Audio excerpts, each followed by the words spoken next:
meeting? Okay. Yes, she is. We're on time. So tonight we're going to be discussing the comprehensive plan itself. We're not on the shoreline plan, the LWRP. So we're going to discuss a number of issues. We've got a heavy schedule here, so I'm going to get right into it. Yeah, really, John. We've got going on here. I'll entertain a motion for the August 5th meeting. For the minutes? I didn't see them. Yeah, they were mailed to everybody. I read them, so Okay. I'll make a motion. Yeah. Make motion. Second. Okay. Any corrections? All in favor? Aye. So moved. Thank you. All right. With that, I'd like to. We have two guests with us this evening. Michelle Lockett and. Come on, everybody's family here. Yeah, are they? And Paul Yeager. So Paul's been working on a map, and Michelle is representing the Recreation Advisory Board tonight. With that, I'm going to turn it over to Michelle and to make a presentation on what is happening on the map. I was just looking for. There it is. You guys would like to come up here to it? Both of you come up to it so you can talk about it, or because here's what I'm looking for is that there's been a discussion over the last few months about the trail maps for the town of Grand Island. And a lot of energy has been going in from a whole lot of people. That would include members from the town board with Pete Marston, as well as the Parks Department. And of course, Paul Yeager has been working on actually putting information and giving it to the town engineer. Michelle Lockett is on a committee that's been appointed by the Recreation Advisory Board, and they've been doing the review as well. So what we're looking at is, are we ready to actually post the map onto the website as to what is current on our trails and so forth? I'll turn it over to you guys. So you want us to say what we think of the map so far? Yes. What are the features of the map that the citizens ought to know, or what this committee ought to know about, that is conforming to what we're actually trying to accomplish in the comprehensive plan itself? You want to just go over the key first? Yeah. Oh, the different colors so people understand. I don't have it just got it. I'll just put it up on screen. Yeah, we've been really focused on just looking at all the trails and making sure that they're in the right place and the mileage is correct. And Kevin had went ahead, from engineering, went ahead and highlighted the trails based on what they were, like if it was on the road or if it was a designated bike path, so they're color coded, or if it's a hiking trail in nature, they're color coded. We had some discussion on whether we should put the actual colors in the trail on the map, and then we thought this is too small. Let's just keep it one color consistency for the hiking trails, and then when you go to the actual map at Nike Base, it'll. Yeah, there was discussions too about adding blow-ups on the map of certain areas, Yes, like the Nike Base, for example, where there was detail to put a so bubble. like if you could, yeah, like interactive. Is that what you're talking about? Well, have the map and then have a bubble up here with it expanded that showed the colors. You know what I'm saying? So it can kind of further define that area. Like an insert. Yeah, an insert type So thing. like come and go, pop up and go, kind of a thing. Yeah. Or even have like the Scenic Woods trail map is on the website now, which the colors are wrong. But But it's out there. yeah, it's out there. Right. And, once people get there, and if they look at the kiosk and then they walk it, they'll see the colors. Right. Yeah, we have New York State parks are designated, the town parks are designated town park spots, right?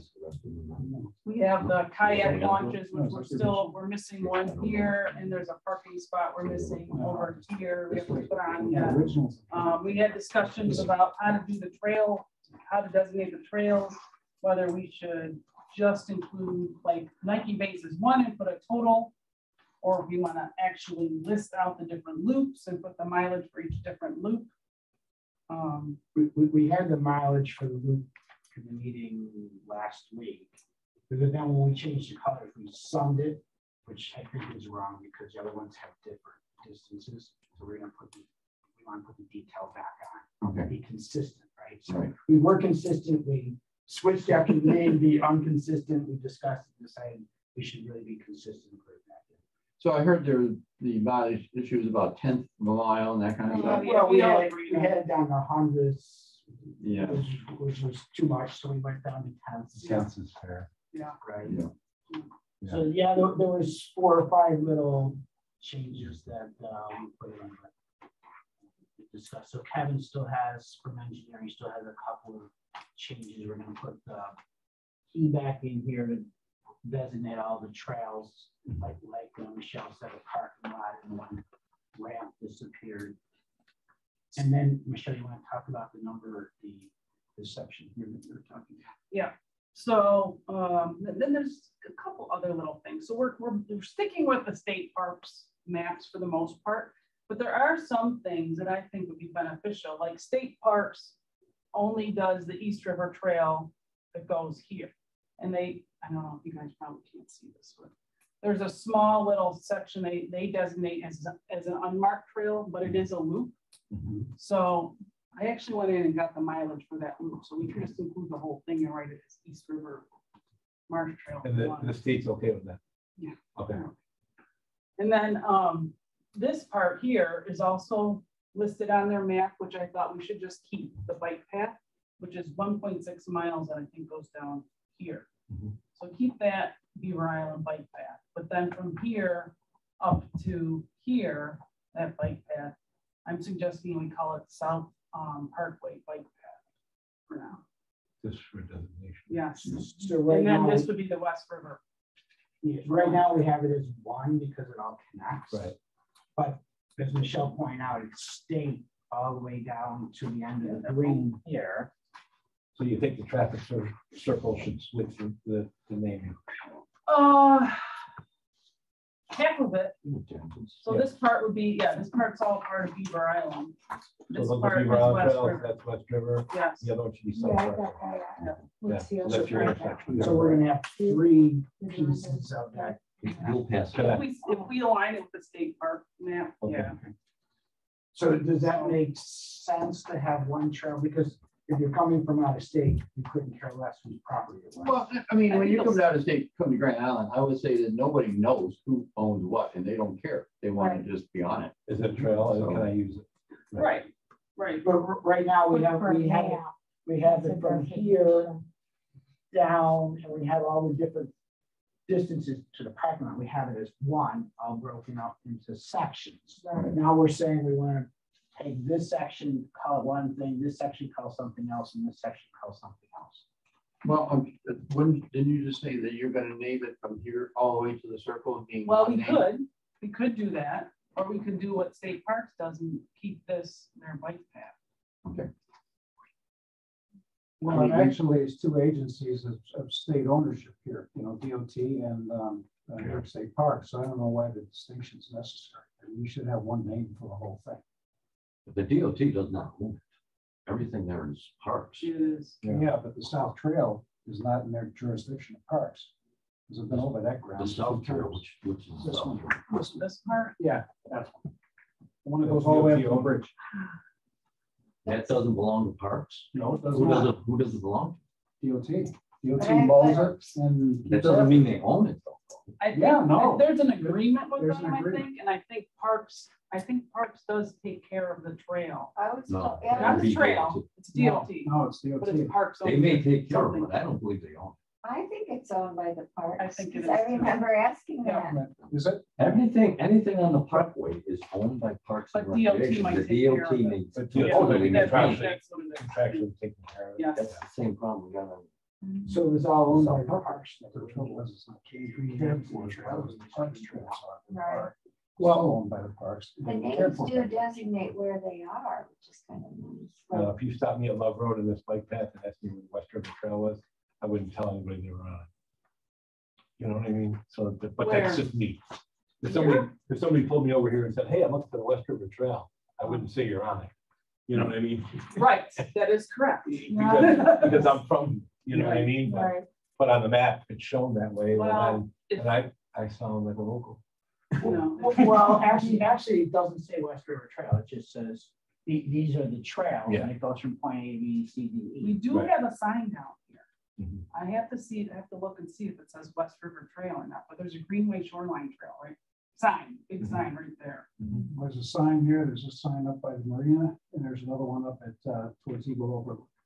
And there's the Spalding Trail on there? Yes. Yep. Okay.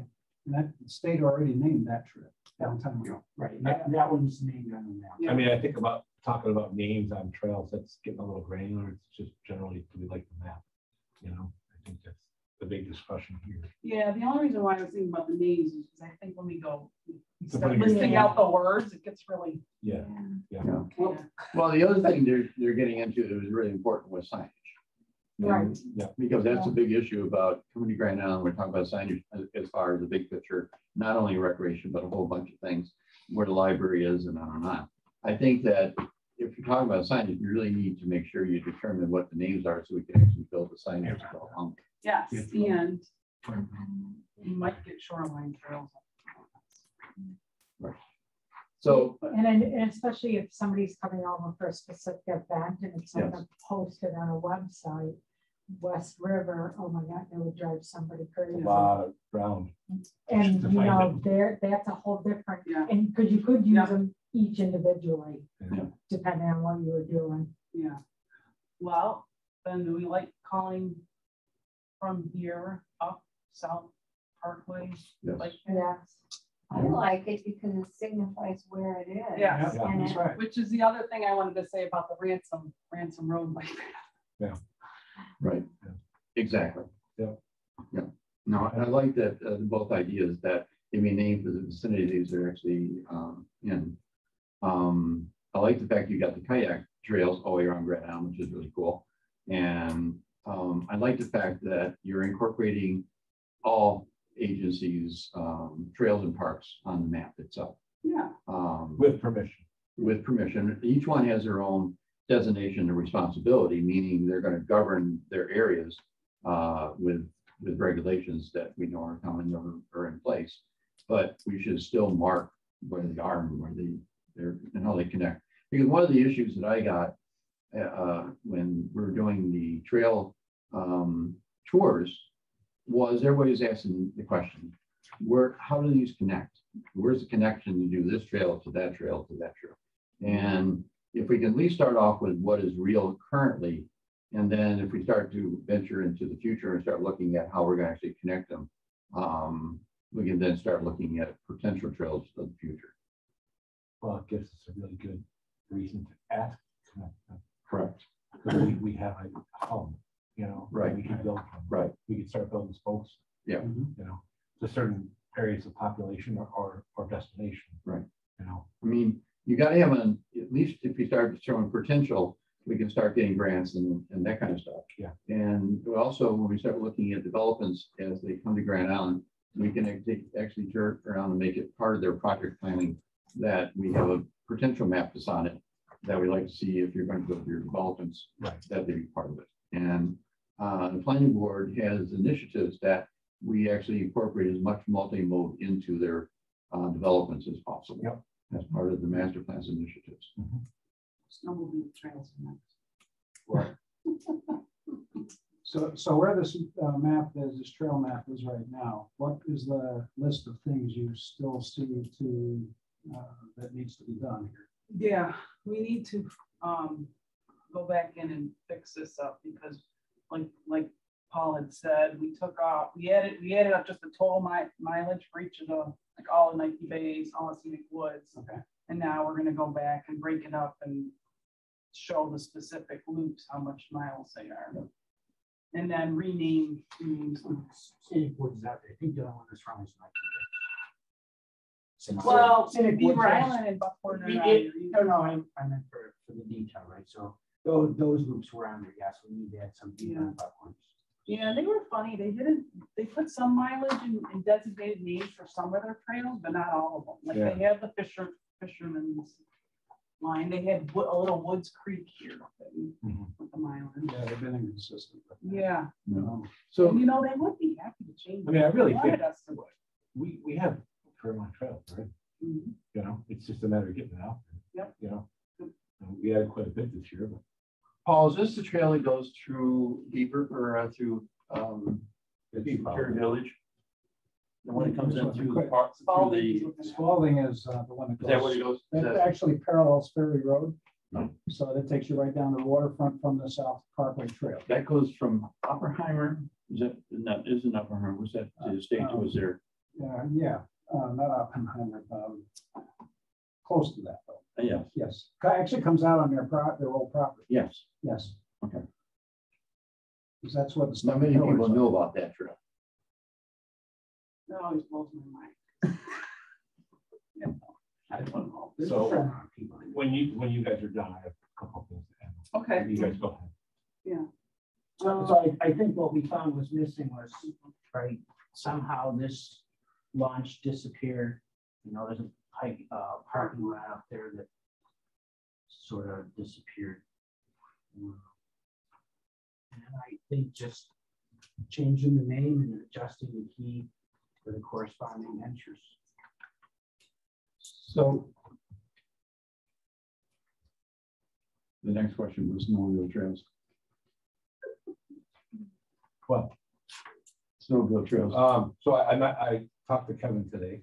Hold on, I have to, I got an email. Gotcha. Okay. So give me 1 second. Go. I like what you guys are all doing, and I guess what I'm looking at it went before the sidewalk and trails committee today, I believe. And I don't know what the report is on that.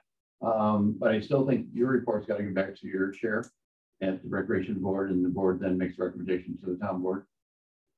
The next steps. Yep. Okay. There's other little like cosmetic things that I'd like to change on here. Like I think, like I'd like to have the trail fonts be the same, you know, so Nike base emissions, Nike base trail or something. I don't know, just little picky. Yeah. At some point here, when you get to the end point, State Parks has asked to review this. So we have to get them to review it and tell us it's okay. And I got that from Angel, okay. and she said that we want to be sure that what you're posting on or near involving state parks owners is something we are okay with. When was the last time you told you this? So you probably 2 weeks ago. Okay, because I just got permission from actually Albany folks last week. They said, yeah, go ahead, use what's on our. Well, website. wait a minute. Now that's interesting because Albany is a higher authority. Exactly. So, Exactly. so I would, just so you don't get, caught in the process here, you should check back with them. If she's Yeah, on vacation yeah, I know. until, another week or so. Good for her. Yeah. So coming back to snowmobile trails, we had that discussion today. And I don't know, some of you know, I went and mapped them all last year. I wrote the whole GIS. Right. With the thing, with the stick, my hand was freezing on the way. But we decided probably the best thing that we could do as a town would be to put the snowmobile trails on both on town property and the state property. We should not include private land. And there's some small gaps there, which makes a lot of sense because it's a lot different when it goes on to stuff like that. And you can't put that genie back in the bottle because those trails always move. Landowners change, things move. I don't want you here, but go here. So we are going to show, I believe, West River, the South Parkway, the trail that follows the linear bike path through crossing the bridge in Buckhorn, but we're going to stay off the private land. We're not going to put them on our town generative. The power line, same thing. That can go because that's not privately owned. That's so we're going to keep off. That was our instruction to Kevin Cabela today to add them minus the private piece.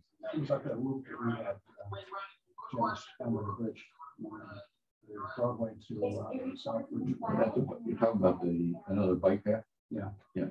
So we're talking about this loop right here. Oh, yes. That the bikers are using this already. The Broadway to the bridge in the background. So this is Broadway and the link to the South Parkway. Both of those have sidewalks as well as the South Parkway. So Are those still under construction though with East River?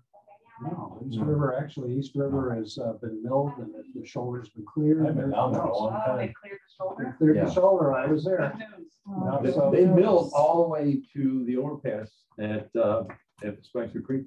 Really? They went all the way to Spicer Creek. Oh, my goodness. Really? Yeah, what were you guys worried they were gonna leave the shoulder? And they Yeah, well, got on that's the what the road? plan was. Yeah, That's what I should. yeah, there was a lot of interaction. A lot of people were involved in that battle. A lot of conversation. Who's the woman who talked to her? I remember saying, can I just talk to so and so and so? He said, she said. And when they cleared the road a couple of days ago, and I said, you are gonna do the shoulders. Oh, yeah, stop asking. He says, we're gonna get it. We're doing everything. And then he goes up and down the road and I said, oh, the shoulder's still not done. And then finally, the next day, they did it, Are we gonna put white sign? Like, Well, that would be we could have been the loop we called the Fisherman's Landing Loop. They want to call it a loop. They don't want to call it a trail. No, Because apparently the trail doesn't meet their qualifications. Loop. Well, if they don't want to do that, should we put it on a map? Well, it's still a loop and it's used extensively. People It's come. town It property. doesn't exist today, there's not a single sign. Yeah. So when you put up signs, just like all the other things, Right. right, we're doing another one down here at South Point.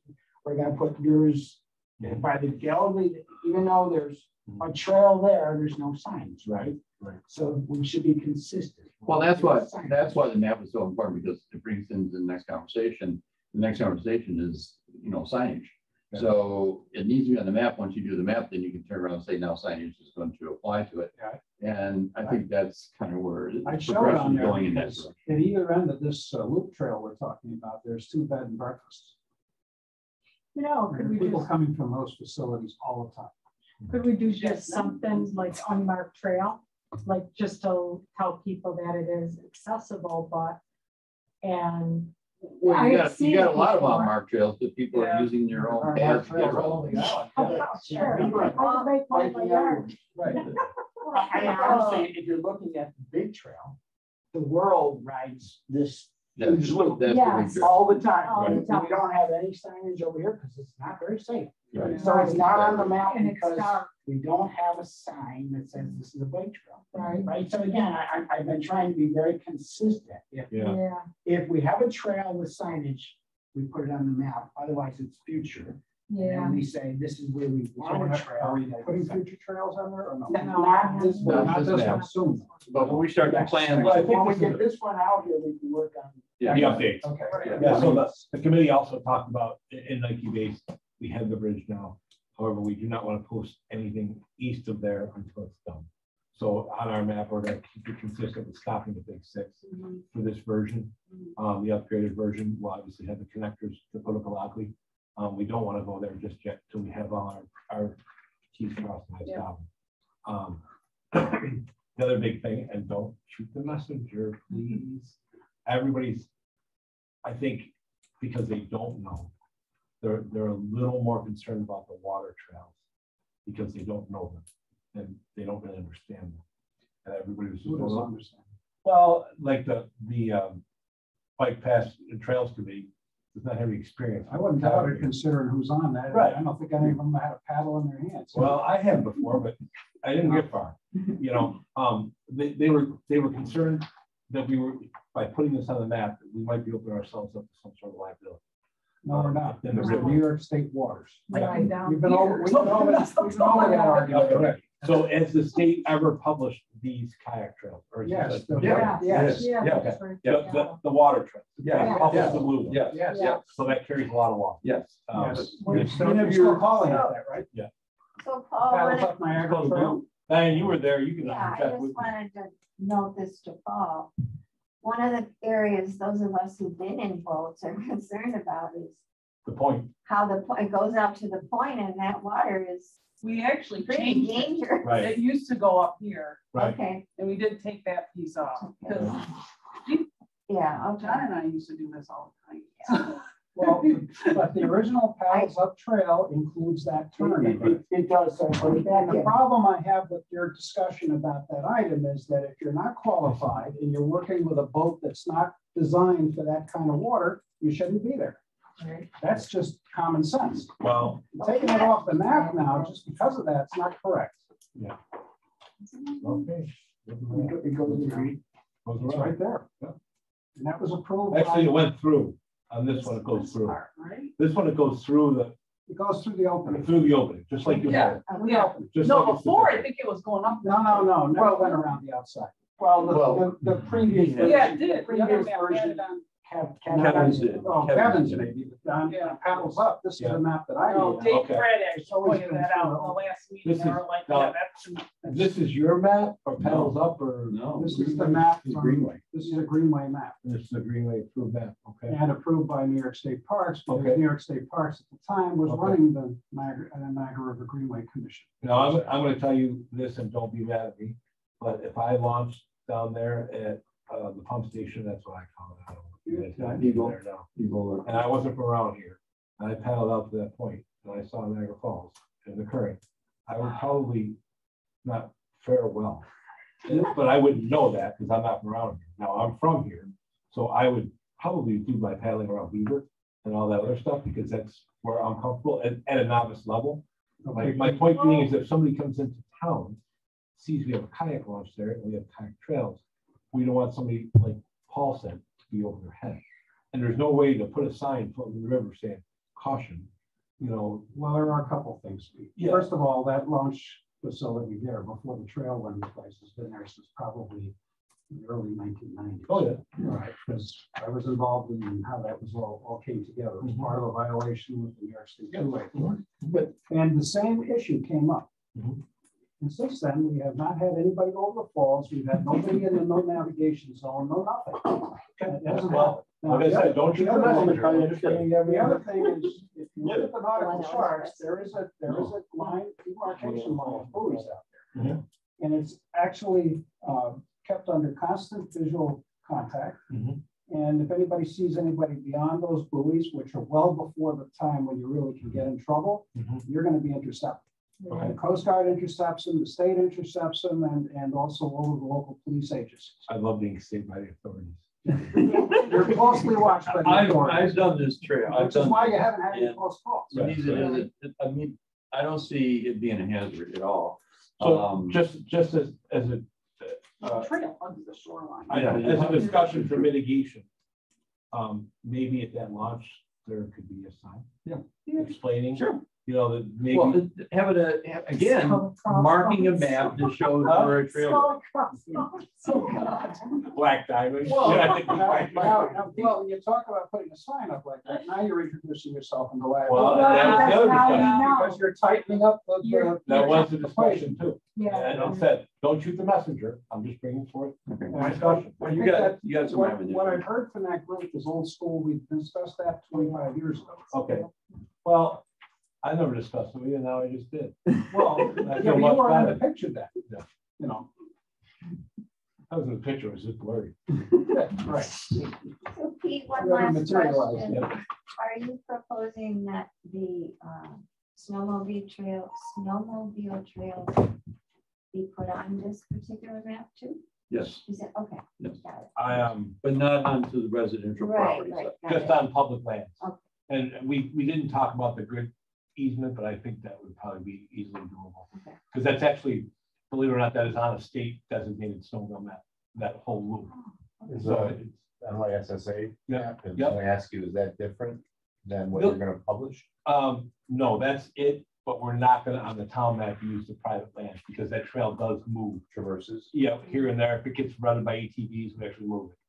You know, and so it doesn't stay exactly the same. It's always like floating, you know, I'm gonna say. So we're concerned with putting private lands on it, you know, and have it be that close, you know, like the one trail, I can tell you from experience, from basically Tim Hortons to the Blue Water Tower, in the past 10 years, it's probably moved 6 times, you know, and it's actually changed. It's been on different property owners. Is that live on the NYSSA map proper when you change it? Well, I'm assuming that's your work. it's not that granular. The NYSSA map, it's basically you're going here and there, you know what I mean? So we do have to re-GPS as a club every few years because they know trails move.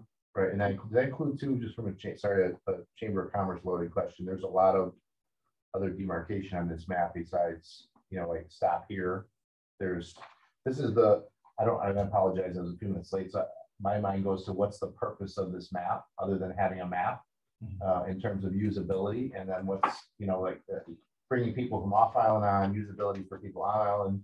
We talked about the triptych conversation, not to sound old, but the old AAA. I love those triptych. things. So doing a digital triptych, there's a group in Arizona I met with that does those, and you can start saying for a family wants to take a 4-mile bike ride, where they can park and stop, and the app will show them, but you gotta have a base map, right, of what's safe, what's a high skill level. It didn't talk anything, frankly, about kayaking and waterway and that, but that's the question from a chamber side. We like to be able to say, when people say, where can I bike? Giving them this map is not helpful, right? Like when you have kids, and like for me in the northeast of the island, everywhere we go to bike, we put our bikes in my car and go to there because there's no interconnectivity, which isn't the end of the world. But if we want to go on a 10-mile bike ride, which my kids never do, but if they want to go more than 2 miles, intentions, but it's just, right. We want to know where to start and stop. And if you don't have knowledgeability on that, especially if you're bringing someone up, we want ecotourism, right? It's the kind of people we want coming and then leaving, hopefully spending a little money. You got to make it easy. So I'm hoping that'll. Can you come up and look at this map? Sure. Because I want to understand what doesn't work, because we have bike trail from parking lot to parking lot to parking lot to parking lot to parking lot, all the way around with distances. Right, it's not the map, and don't take offense, I'm sorry, I didn't mean it that way, but people, when they use information, don't pick up a map and look at it. So they want to know, hey, I want to go in this area for a 5-mile bike ride. Kick out, and then you can waypoint them, so you're going to go right here, station 1, whatever, here to here. You need to spell that information out. If you give them a map, they don't come, because the average person's a knucklehead won't look at a map. Okay, They need an app. that's a good point.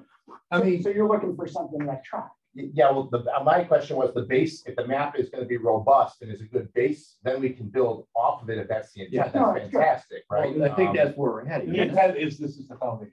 Right, and then liability attaching to where people can go or not go really isn't a concern when you're just disseminating information. You're not telling them what to do, you're telling them what's available. Right. And then off of that, of course, I want to tell them, when you ride that nice bike trail you did, stop at Dick and Jenny's, it's 1.2 miles south, right? Or what have you, to help. I would love, first I'd love to see the chamber's version of this. Have your members perspective. Yeah. You know what I mean? With exactly what you're saying. We just tried to do a slow roll with the idea that we would do they would go up West River and then back down through a predetermined 6 restaurants. Yep. But the not moving the restaurants, moving the people to them, yes, which is a lot less safe because it's off trail. And then people start saying, what's trail? And well, you got to look at a map, and then the whole thing stops. Sounds like the chamber should do a bicycle poker run. Yeah. That'll work. I'll do the poker. Someone else will do the bicycle. Yeah, I'm in. But just thoughts for the use of the map. My question was more intent. If it's going to be a robust, and then if we could fold things in, like spend a day here, ride your bike from here to here, kayak from here to here, stop at, or we were actually talking about some box lunch options on the north end of the island, where someone could have a lunch brought to them at the kayak launch at a certain time, almost like a mini Uber Eats type thing, or ride over to Dick and Jenny's in the brain now. I have chicken. Yeah, to the yacht club, or over. There's what's the little restaurant? It's not open now. The old Casey's. No, on the north end of. I mean, Before the beach house, the little one that closed. I can't think of the name. Bonds, disease, whatever. Yeah, they're looking to open another place in there. Someone's looking. It's already right. So right now. So that idea is to say, it'd be nice if there's a sign at the kayak launch when you're here. If that's dictated early, you want a box lunch for 4, we'll bring it to you, or you can stop and pick it up. It's a stop and go. Grubhub, the way he Overland. What's that? Grubhub, the way he Overland. White Heat and Overland? Sure. Oh, Grubhub, yeah. Grubhub, they're going anywhere, sure. Yeah. Or if 773 wanted to get involved with something like that. Yeah, well, so they're getting a the lot tricky part with the map people to loop out for us is always there's been multiple versions of the map, and then of maps. They're not anybody's fault. They're not, just people seem to have created them. Yes. And then you don't really know what's what in terms of saying we're going to use this to build off of period. This is the one. This is the one. 3 actually. The 3. Well, this is just for whoever hasn't been too involved, right? There's different layers. So there's a layer for hiking, there's a layer for paddling, and there's a layer for biking. And I'm sure there will be a future layer of what we're going to do. There's going to be a snowmobile layer. There's probably a Chamber of Commerce layer that shows the different things. So when you want to print it, Kevin can print the biking one with the Chamber of Commerce to stop here, and the kayak one with it. he can do a whole lot of things by doing it in different layers. He can print a combined one, or he can print a special one. Yeah. And that was the purpose of making sure Yeah. that we did layers. And so one of the ideas is this: right now we're not on the enterprise version of the GIS system, but the town is moving towards that. Once that happens, the public's map will go on live, and then the public has the ability to turn off the switches, saying, I only want to see biking, I only want to see kayaking, and they'll be able to turn off layers and turn on layers that they want. That comes with the enterprise version of the GIS system once a town publishes this map. So the public's going to be able to go on to the town site then and literally turn around and turn on. I want to do the walking trails, and then just turn on hit walking on the button, and all the walking trails will light up on the map, and that's all it's going to show up. So that's where we're heading, but the goal was to get a base map in place so that we could actually start that foundation. And so we're working with Kevin Engineering. We've asked him to do layers. So we don't want the kayaks in with the biking so that we can turn those pieces off and on. So we're building the foundation for that stacking. You know, with accessibility to the map at some point. The public will get access to the map online. Because then the public, what they ask for is a thing like, here's our top 5 walking trips on Grand Island this month, with a suggestion that will link out to a map. They don't go discover the map and sort and work in layers. So I can do that, but I'm the nerd in my house, right? Everyone else just says, when's the car leaving? Right. And do I have to go for the teenagers, right? So I think that it's going to get more granular as you go along, but I think you need to start crawling before you start running. But I think we're putting the foundation in place with all the committees that are working on the map that will actually put that foundation in place. That it'll be an economic development map, it's going to be a Chamber of Commerce map, it's going to be the Recreation Partners map, it's going to be the conservation's map of open space on Grand Island, so that everybody has a piece and then starts to manage those pieces. So what's the intended completion date of this map? This map is pretty much close to being okayed by the committees to be published on the town site. Nice. So it's close. It's really close. It is. Yeah. I mean, that will basically That's when replace. you get to go break it, right? I mean, when you set someone loose on it, you find a little stuff that's left and has to break. That's the time you So get problems. hopefully it's going to replace this map, which is in the comp plan that's already been published. Right. I mean, and my hope is annually it's updated. You know, we've made a change here, we've added here. This is not working out, you know, and every year it's reestablished, and we can redistribute every Is that year. engineering, or is that our advisory board role? Who's gonna own that responsibility? Kevin's been working on it pretty regularly, and there's Develop? a $1 million question. Yeah. You know what I mean? I could certainly, from my personal stuff, add and subtract snowmobile trails into this thing. But I mean, as far as the rest of it, Parks knows what they build. You know what I mean? For walking trails. Yeah, you know where I'm getting at, all the way back to why the LRPC should be a commission and not a board, because somebody has to steward the idea into action over time, not complete a project and leave them. Right. I mean, that's why it's important. We had discussion at the last meeting, is that ownership of these things. I mean, collaboration needs to be happening, so everybody's in the conversation to build this map. But at the end, there's going to be a group, which would be the Recreation Advisory Board, being responsible for the activity side, and maybe the Conservation Board looking out for the walking trail side, so that there's collaboration still going on, but taking ownership of who's going to do the update of those pieces. So because institutionalized, not just, we had this project, now we're done, okay, let's go And we'll home. walk away and put it show. It has to be, like the master plan needs to be a living document that we, this committee, continues to look at our matrix and find out where do we stand on these items. But each of the committees needs to also manage the pieces that we're actually asking to be developed. And this would be like one of those we talked about in the matrix, what's big ones, what's small ones. Once this is established, like a big one is like the annual update. This would have to be a marquee of that advisory board. You know, all the discussions are out there now because the Conservation Board has certain stakes. The Parks and Rec Board obviously has certain stakes. Right. We have a bike paths and trails committee. You know, what's their stake? You know, but their interest is primarily sidewalk and connections. It's not been trails up to the point where I started muddying the waters with it because I wanted to get somewhere with it. Yeah. Which Smart. is good. Yeah. You know, that's almost a committee there that needs a segregation to play with hard ground versus soft ground. You know, but And that can happen, because that's an annual appointed committee. Right. So that could happen by the supervisor appointing 2 different committees in January. I mean, I would personally like to see a trails committee with players from this board, Parks and Rec, conservation, and that melting pot, because that's a different mindset than connecting the sidewalks and subdivisions. Yeah. You know, it's completely different. It's apples and oranges. Yeah. You know? I mean, this committee is connected to that, really isn't somebody from this committee, but it will be, but it's really the committee of recreation, conservation, economic development. Those are members of this committee, but they would be the ones you would pick, and this committee doesn't need to be. The last meeting they had, I asked Rhonda and John to put together a very specified list of people that have been involved, and it went pretty well. We got a lot of ground covered, and I think that's Great news is it's almost done. I mean, that's a big lift. Right. Yeah. Okay. Thank you.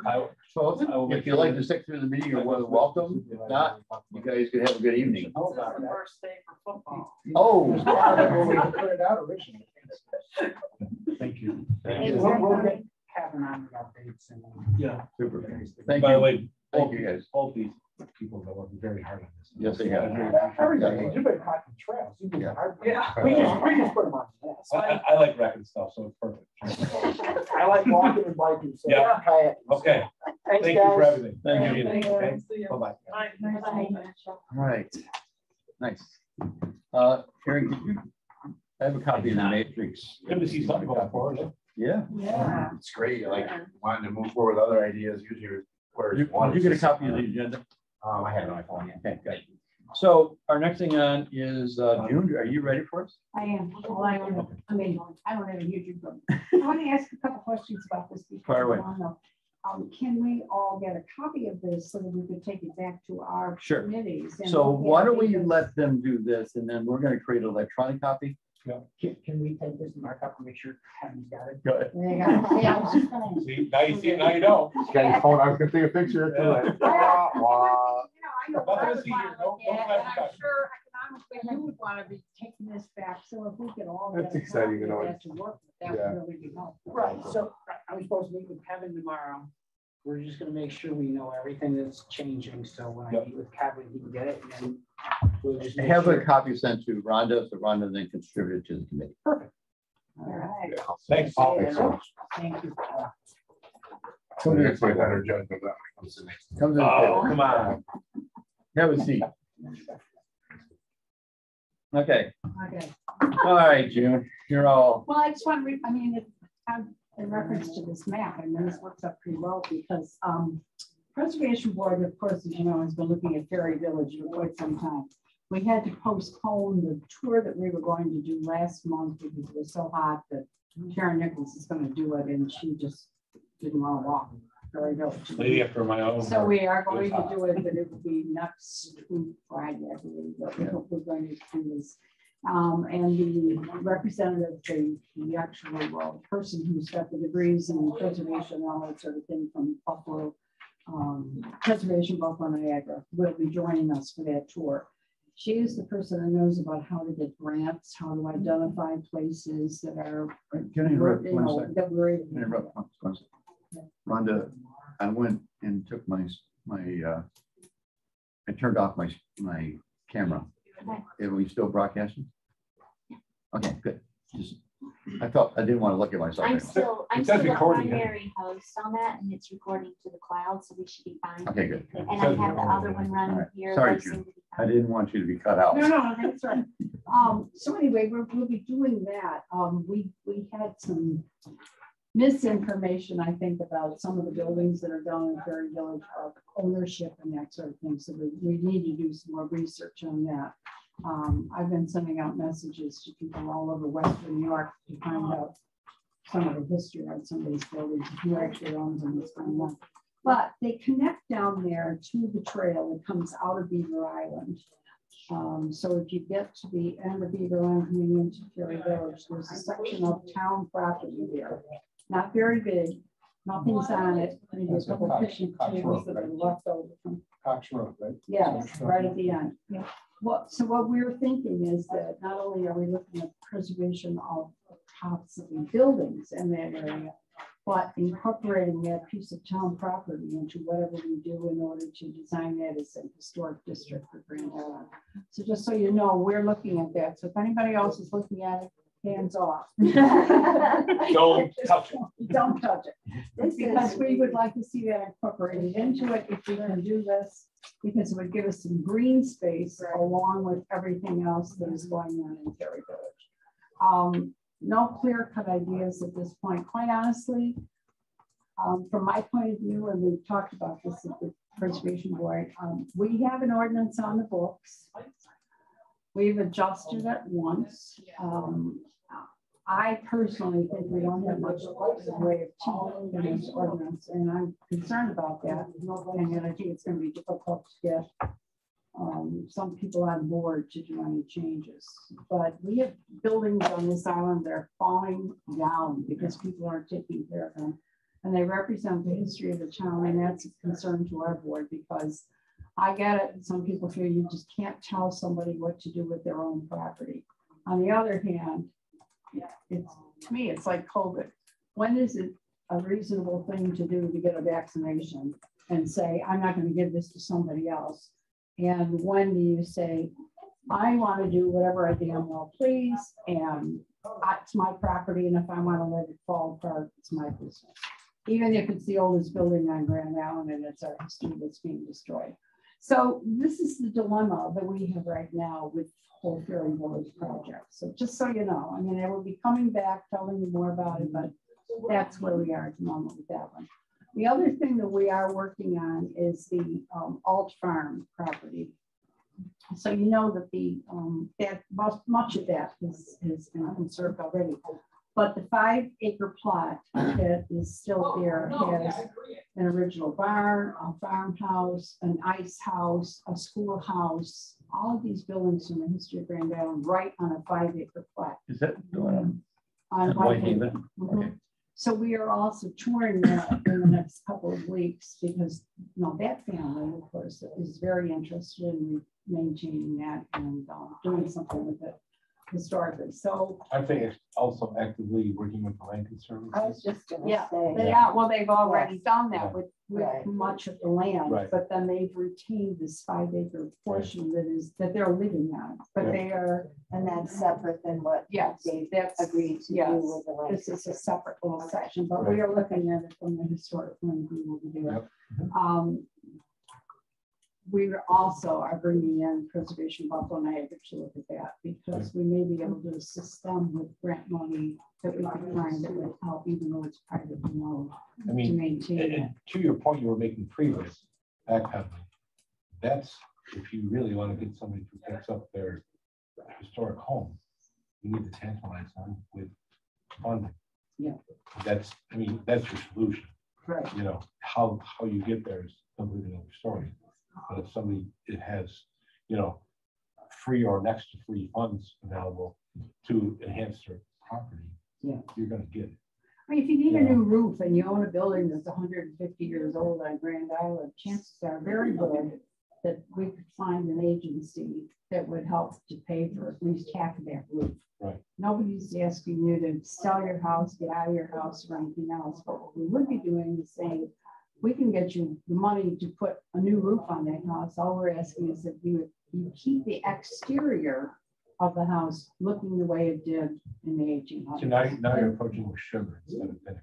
Yeah. And I think it's going to come from one of the greatest things going on in New York State is why you've seen this revitalization of these developers who have caught on to most of Buffalo is there are provisions, and really the money is gifted. You don't ever have to pay it back, but you have to do X, Y. You have to carry 30 years. They may not really take ownership. They have to turn it over to the state. Well, does it matter in 30 years whether they get a couple $100,000? They're probably going to ask you to they're going to ask you for a complex plan, or or a set of directives that you want to stay within, right? To understand if you qualify or not. So that's very careful to know how far to push that. Beyond the point of fiscal. Making sense. Right. So. Well, the person from Preservation Local Niagara that did the 3 classes we did 3 Zoom classes with them over the winter, explaining to us how we could do this and what would be necessary, what steps to take. So now it's a matter of getting the Preservation Board through this, doing these tours, identifying the buildings, and then working with them and figuring out which grants we would be eligible for here right now. So in the comp plan, there's 2 action items that are in here. One actually is designated to the town board, but the other one's clearly yours. Make recommendation on historical significant structures and sites for inclusion in the state and national register to protect local assets and open avenues for funding, improvement, and investments. I mean, that's what you're working on. Absolutely. Right That's now. what we're doing, because there are many, many buildings on this island that are old, but we're not going to be able to save everything. So part of what we're trying to do is identify everything, but then decide what are the most important, where are the oldest buildings, what's most likely to be saved. And then in the context of this map, that's why I was asking about the map. If we were going to try to save particular buildings and the trails were going here, why wouldn't we also look at points of interest on the trail? Absolutely. And I mean, that's what that's the beauty of the GIS system. GIS information mapping, right? So therefore you can actually put designations on the map of sites to be seen. Right. And it can be close to where you're actually doing the walking and riding and so on. And yes, that should be a layer that should be put on. And one that, again, I keep pushing map. Well, map is more than just putting trails. Maps is putting destinations and all the other things, which each committee will have assets. I mean, even the conservation will turn around and say, we have these fantastic ponds and on and on and on. They're not a trail, they're not a map, but they should be known as being a location that may be explored, which may be off the trail, right? So those features, I think, is one of the things we're looking at, is also adding to the map. That, again, you hit that spot and it pops up telling you a history of what it's all about. And I think that every committee should be looking at, I want to be able to share my knowledge. Well, the GIS system is that vehicle. And so it's a matter of each committee basically developing what they see as unique. Economic development is going to do the same thing. Like what Chamber was talking about, is we want to be able to link business to the assets that's actually being put out there. So that to me is how you build an interact community. And for the public, like a mapping system, I love this map. I'm going to go see this and this and this and this. But the other thing is in the comp plan is the establishment of a historical preservation commission in accordance with the guidance of guidance and policies of the New York State Historical Preservation Office. So is that something your committee is looking at making a recommendation going forward? We've been working with New York State Parks on River Lee. That's one of the major things. And so that's probably where the most intense work has been done. Right. I think it would probably expand as we get into this kind of thing. And the grants process would certainly go through there because a lot of the grant money comes out of the historic preservation. Right. And I know that Mark Estrada has indicated that he would like to start working with us, but I was wondering, do we need to establish a commission on Grand Island to actually do that? I mean, that's in the conflict. Yes, baby steps first. So, all right. Not a good time for me to work. So it's just there. It's just there, but it isn't assigned to you. But it is part of the town board action if there were going to be an action that was brought forward. But the recommendation obviously would come from the commission itself to define what it is and what its role would be. Yeah, I mean, we'll definitely be working on that. One of the other things I wanted to point out though is the town and Kelly's Country Store have come to an agreement about that schoolhouse. If the Kellys should sell their property, the schoolhouse ownership will revert to the town of Grand Island. Oh my goodness. Oh. It'll have to be moved off the property or the business? The business transfer or the property? The school. The schoolhouse itself, if the business, if they, our concern is that frankly, they are taking care of it. The building is on a very infirm foundation there. They are running electrical cords from the main building out to the schoolhouse, and that has us all going. But the first step was that the town has agreed to do that, the town board and Kelly signed an agreement to do that. So that in the long run, anyway, I'm hoping to preserve that. And the cupola from the town hall that's down there is all in the same situation. No, That I don't expect to see. Quite honestly, it is in such poor condition that I think that's gone. It's going to sit down there until it rots, but it's so far gone already that I just can't see it. It would cost way more money than what it would be worth to try to. So the schoolhouse got historical preservation status, didn't it? Did it? I'm sorry. The schoolhouse has got, you got historical preservation. Well, it has status. town recognition for historic purposes. It does not have state or federal. But it did get the town's Yes. recommendation or designation. Okay. Can I ask you, just like a base? I'm sorry, Paul, go ahead. Okay. Well, I just had a question about the cupola thing. Have you thought about maybe having a small contract to have an architectural firm put the plans together and photographs for that structure in the event you ever wanted to rebuild it or recreate it down the road? We've had a couple of people look at it, and the estimates that were given to us are so expensive that I honestly don't think it would be worth doing it. And that's where we looked at it. I can see the building in replica of the thing if the town really wanted it. But there is so little wood left in that thing. No, I'm not talking about that. I'm talking about creating a record that you can keep that somewhere down the road, 10, 20, 50 years from now, you might want to rebuild that thing. You have now the architectural plans to do that, and you have photographs of the original, while the original still stands. Yeah. When I was at the Corps of Engineers, when we did these historical tear downs, unfortunately, some of them had to go for the same reasons. They were falling apart and they were dangerous. We brought in architectural firms who came in. They actually did all of the drawings, blueprint drawings for that particular building, so that you could take those drawings sometime in the future and build from them and recreate the structure. So it may not be plausible to recreate it now, but you at least have the plans and all the data to go with it. Yeah, I did get the name of an architecture firm in Buffalo that might be willing to do that. Frankly, I haven't convinced the board yet to actually let me call them and do it, but because of my involvement at Great Cliff, I'm in, when the rest of the preservation community off the island, I've been able to talk to some of the architects who have done preservation work in the Buffalo area. So I do have the name of someone who might be willing to donate the time. So that's something I'm working on with the board. But I think that's it. All I wanted to report. Okay, that's good. Thank you. Very busy. Yeah. I do have a question for you. Sure. You want to take these and identify the old buildings, and you want to identify grants for them. Are you going to take it to those people and say this grant's available? Yeah, we would eventually, but make it known anyway. Well, that's what I'm saying. Yeah. I mean, because if you go directly to them, if there's something that you really want to preserve and you go to them and talk to them, you'll get a much easier feeling on if the person's just going to say, or if they're going to say, well, it's not going to cost me a bunch of money. I may be interested in doing that because it does add value to them. We have a whole process that we go through with each of these buildings. So we have it's about a 6-page form that we are filling out on any building that we think needs to be saved and bring out or is worthy of saving. We may not save them all, but anyway.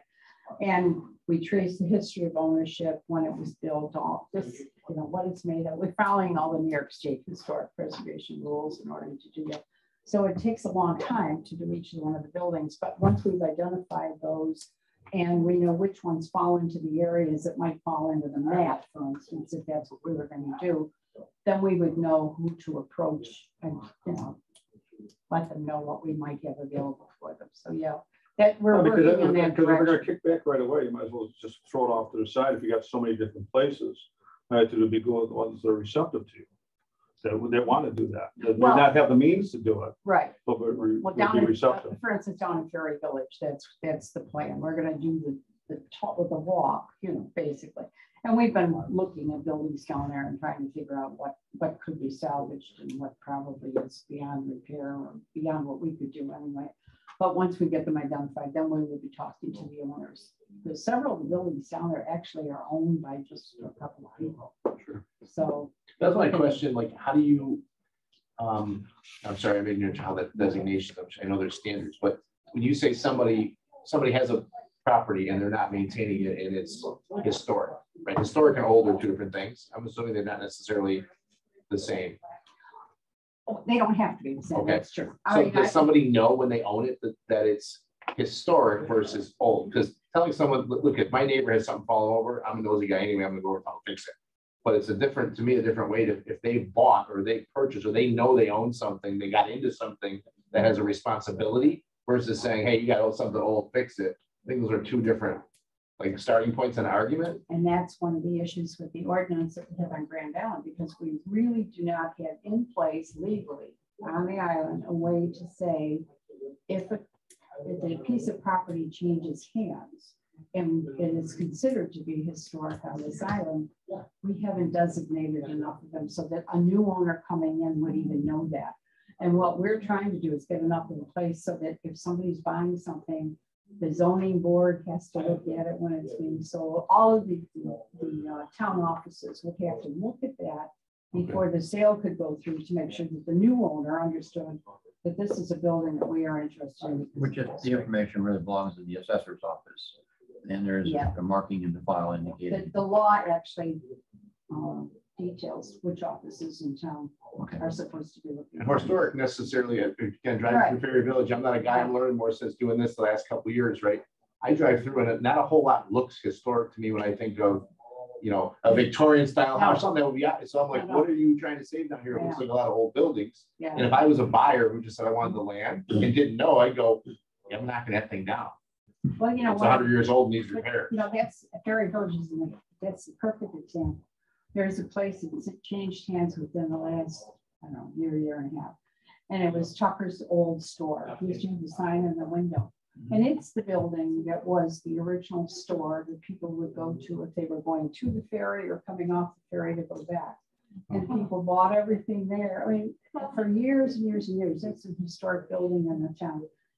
New people bought it and they took the name off the window that said Tucker's store. And we were all crying because we thought, oh my God, there's no way to, you know. They kind of know. Restored the building, but she didn't restore it historically, not even close. I know. And the materials and everything else. So how do you call it historical? Well, I mean, it's just the position where it is, its influence on the community, the space where it was. It doesn't necessarily have to look exactly the way that it looked, but it's. You have the original St. Stephen's Church, first Roman Catholic church on Grand Island, which is now a house. And it was a Masonic temple before. So do you call that historical? Oh yeah, absolutely. Because you know what, that wasn't. Good luck with them people. It wasn't even the first St. Stephen's Church. You know what it was? It was a chapel that was put in there because there were so many people coming over here on the ferry boat for rowdy nights on Saturdays that the church opened a chapel there trying to save souls. That is the exact foundation of St. Stephen's Old Church, just so you know. I know. I mean, I know. They moved it to the center of the island and walked away from that. All right. So that's what I'm trying to say. We were dealing with historical stuff. I deal with it a lot in the building industry. Once it's changed, per se, is it historical? And I say, no, it's not. And when you make the historical designation, I'm going to be the devil's advocate here, okay? People can't change a simple window to make it more energy efficient. They cannot change a door. They can't change the trim. They can't change a lot of stuff. And not to be funny, those costs, if you worked at Waycliffe, you know how they, okay? I love those jobs, okay? Because I used to go ahead, say historical, say that word. Okay, so that's why I'm asking you about the grants and the things, because you've got to be open to the person, and if they're not open to you, and you've got 100 places you want to designate, and you're down to 10, and then 10 are open arms to you, then I say go after the 10. Yeah. But I think that. No, I get it. We're not going to. And by the way, don't wear a sign when you're walking around Ferry Village saying we're looking for historical buildings, because I think they just about killed people the last time. I heard that. Okay, there's pitchforks and there are planes, and when they all dodge you, you know. So I'm just gonna help you out. And there's some of those people are Woo! Yeah. Okay, we have 3 items that are big here coming up, so I appreciate the conversation. June, thank you very much. So let's move on to Larry Kiefer from the Transportation Advisory Board. Okay, the Traffic Safety Advisory Board was tasked with identifying major intersections of interest to conduct traffic studies, especially around town center or other areas of potentially higher pedestrian activity such as Baseline Road and Grand Island Boulevard. So we ended up doing a total of 2 studies. One, what we defined as the central business district from, let's see, from Webb up to Museum. Yeah, no, to, let me see, I can't think of the name of the street. Fidel, for both Baseline and the Boulevard, and then Whitehaven Road from the thruway to the town highway garage. So I've got copies of the studies, and I want to pass around the studies first. This is the central business district. You'll note that it has CBD written. Not the oil.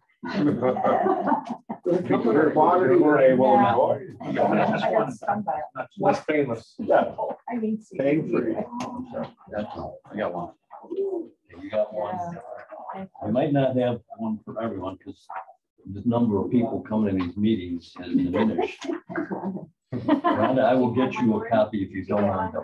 I can make another copy. Thank you. You got one? Okay, that's the CBD. Okay, the second one is Grand Island Boulevard.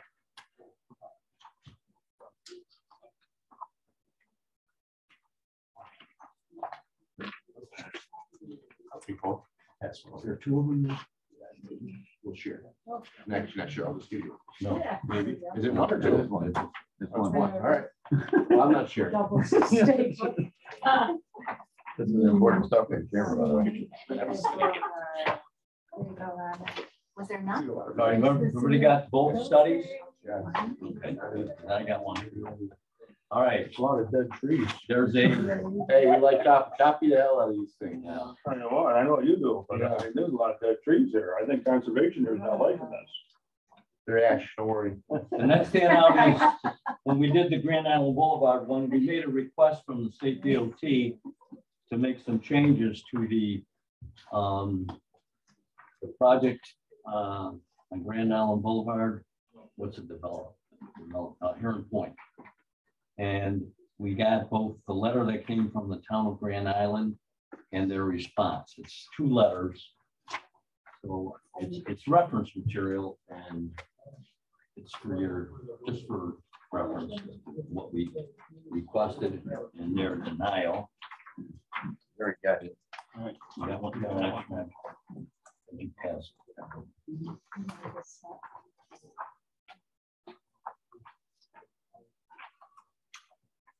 And the last handout is the cover memo for both studies, which we're submitting to this committee, and it summarizes what our findings were. You can take a look at that, and it defines the central business district. And there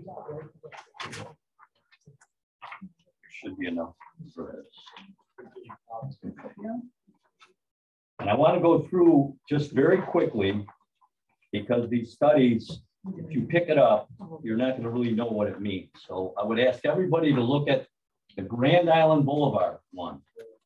Okay, the first page is the MV 104.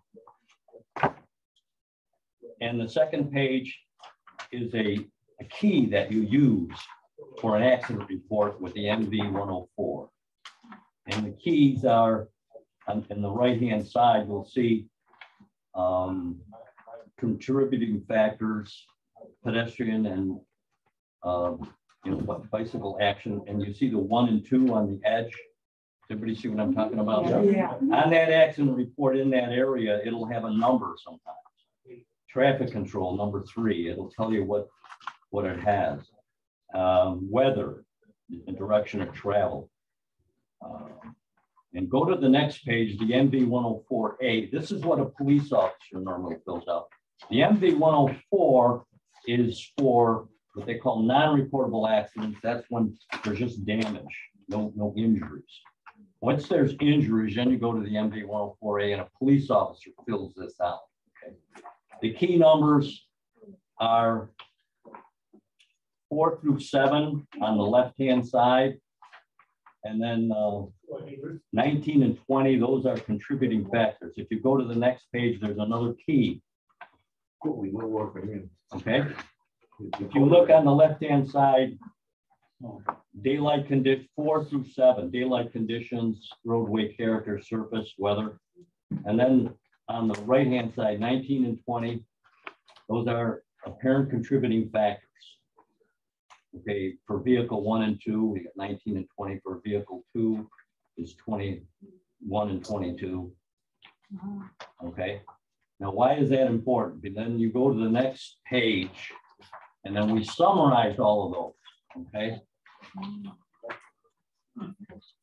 so you got the accident number. That's just the number that I assigned, and that's the time. That's right from the accident report. Number of vehicles. How many vehicles were involved? Severity, injury, PDO. PDO is property damage only. Then those 4 characteristics, light conditions, character, road service, weather. Those are the numbers that are in there. And you say, well, what is 1? You know, well, you go back to that key and that tells you what it is. The apparent contributing factors, that's very important. And then you go back to that key.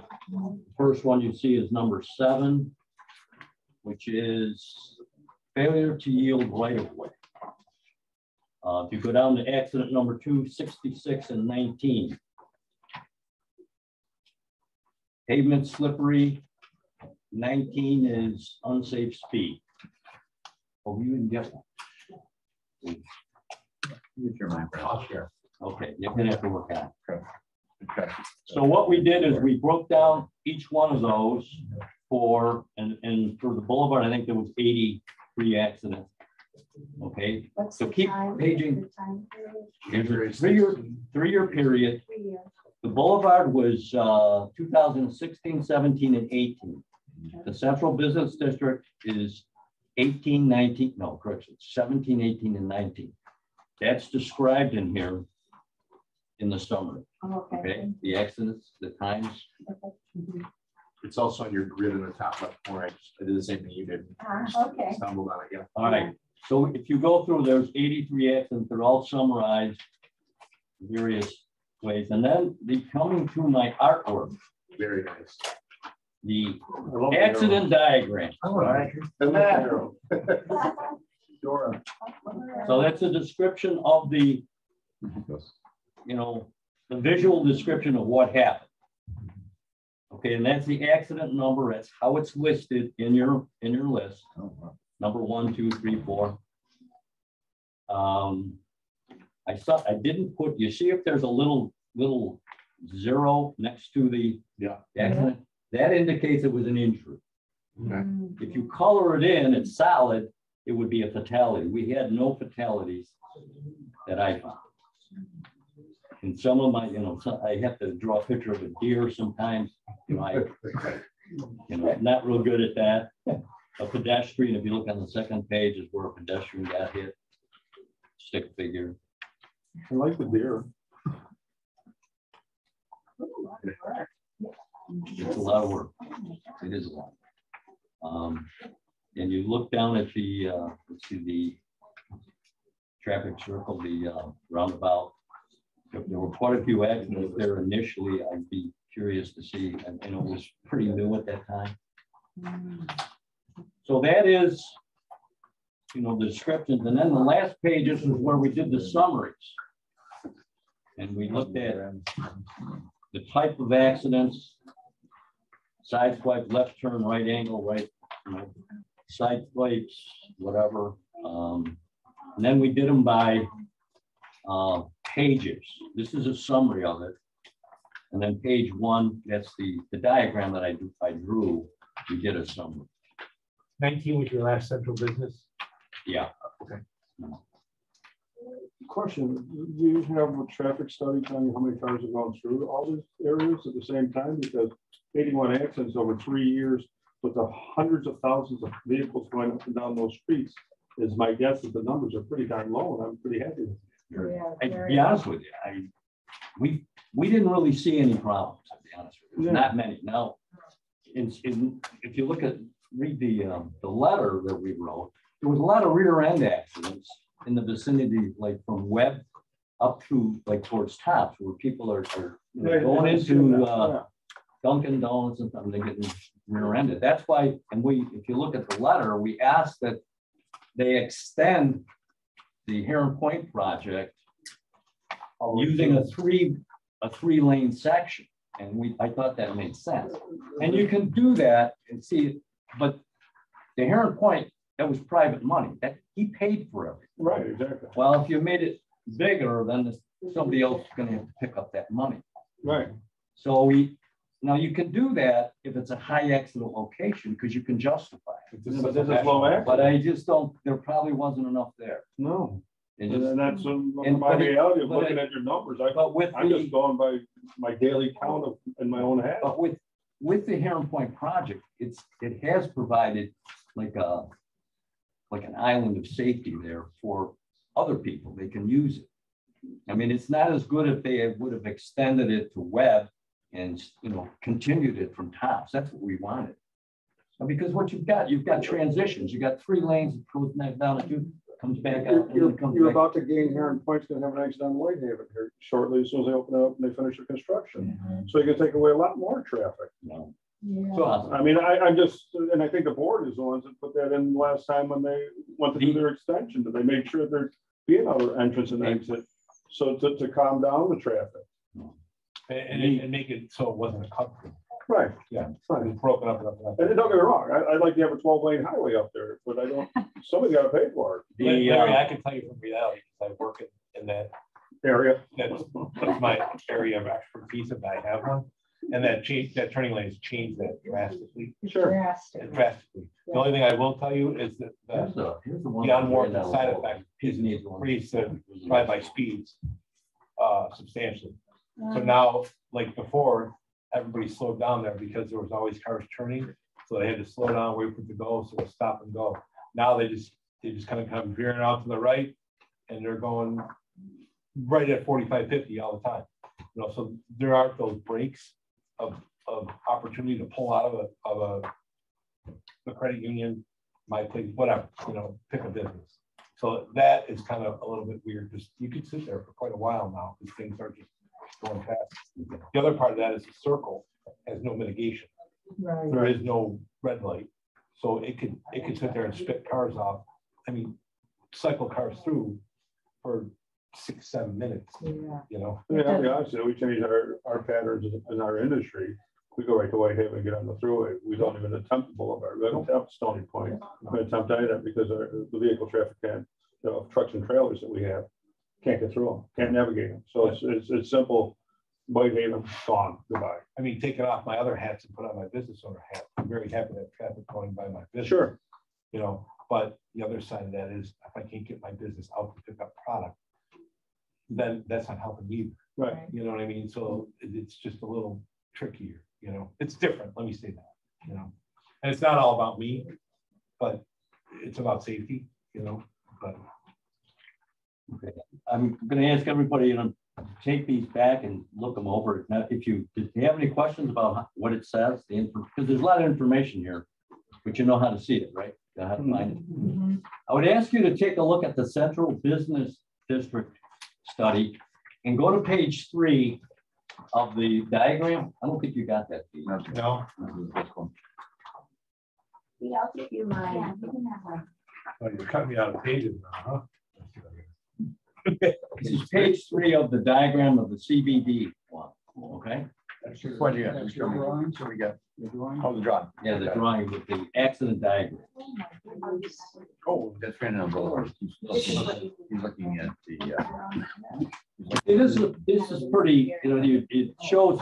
The hardest thing about doing this diagram was because I tried to get everything on one page, and you're covering from the thruway to the to the town garage, but then you got Whitehaven and, you know, so there's a lot going on here. You got Tops, you've got the gas stations, you know, you got Tops, the other. And one of the things that happened here was we noticed that there's quite a few right angle accidents at a signalized intersection, which is not supposed to happen. Stop and think about it. Right angle accidents happen at stop signs if somebody blows the stop sign. But signalized intersections usually have an increase of rear end accidents because one guy stops and the other guy doesn't. But right angle, you got a thing that's 12 inches in diameter and it says red, you're supposed to stop. There's an all clear sequence of 4 seconds of yellow and 2 seconds of red. So you're getting quite a bit of leeway, you know, good warning that you should stop. Well, we had some people that weren't stopped. And the other thing would be one of the things we're considering, and it's contained in here. We've been looking at possibly adding some more, maybe some more red time. It's 2 seconds now. We have a member on our board, Frank DeGeorge, who ran the signal crew for the state DOT for many years, and he knows more about signals than anybody I know. And he's kind of against it, and so am I. I just think a lot of the people that ran these, they left the scene. Now that tells me they knew what they were doing. Yeah. So So I don't know. I don't know what we're gonna do. Do you think, Larry, I don't know, I'm just asking, is the green light sequence long enough? And people think that they gotta be there, they're gonna be sitting there? Or? These, you know, there's There's not no enough rush. traffic. There's really not enough traffic on either of these to make it longer. Okay. I mean, how many times do you see somebody Well, not make it or through? could it be the incline and the height, like sometimes with the sun coming from? Well, the sometimes the freeway sun, or there's even- one, if you go through those accidents, there's 1 or 2 said they see. Okay, well, one of the other things we heard, Yeah. if you look at this diagram, okay? Theory now, that when you're coming, let's say from the west on Whitehaven, On White. and you're going eastbound, Yeah. that you see the red light or the green light, or say a red light, right? And then in the distance, you might say a green light. Right. And Yeah. instead of applying the red light, you're looking at the green light in the distance. Yeah. We found 6 accidents involving east and west. And only 4 of the 6 would that even be possible, because the other ones involved a situation where they had already passed the first one, Right. and then that one became. So I don't know. I mean, to be honest with you, and the other thing, the focus of this was pedestrian accidents, and so pedestrians and the bicyclists, they were going against the light and crossing where they shouldn't, wearing dark clothing. Running with scissors, doing everything wrong. Yeah, so I mean, it wasn't that many. One of the pedestrian accidents involved the fireworks at Fantasy Island, and the vehicle hit one of the officers who was directing traffic. Oh. But he was in black. Well, whatever. I think he hit him with a mirror. Oh, okay. So there's really, I really don't have that much else. I was thinking. There's a lot of information here, So obviously. you've had this study, and obviously I know there's other conversations going on, especially with the trail committee and actually Greenway, talking about slowing the traffic down from Webb to Fantasy Island. Right. Or Actually, Vidal.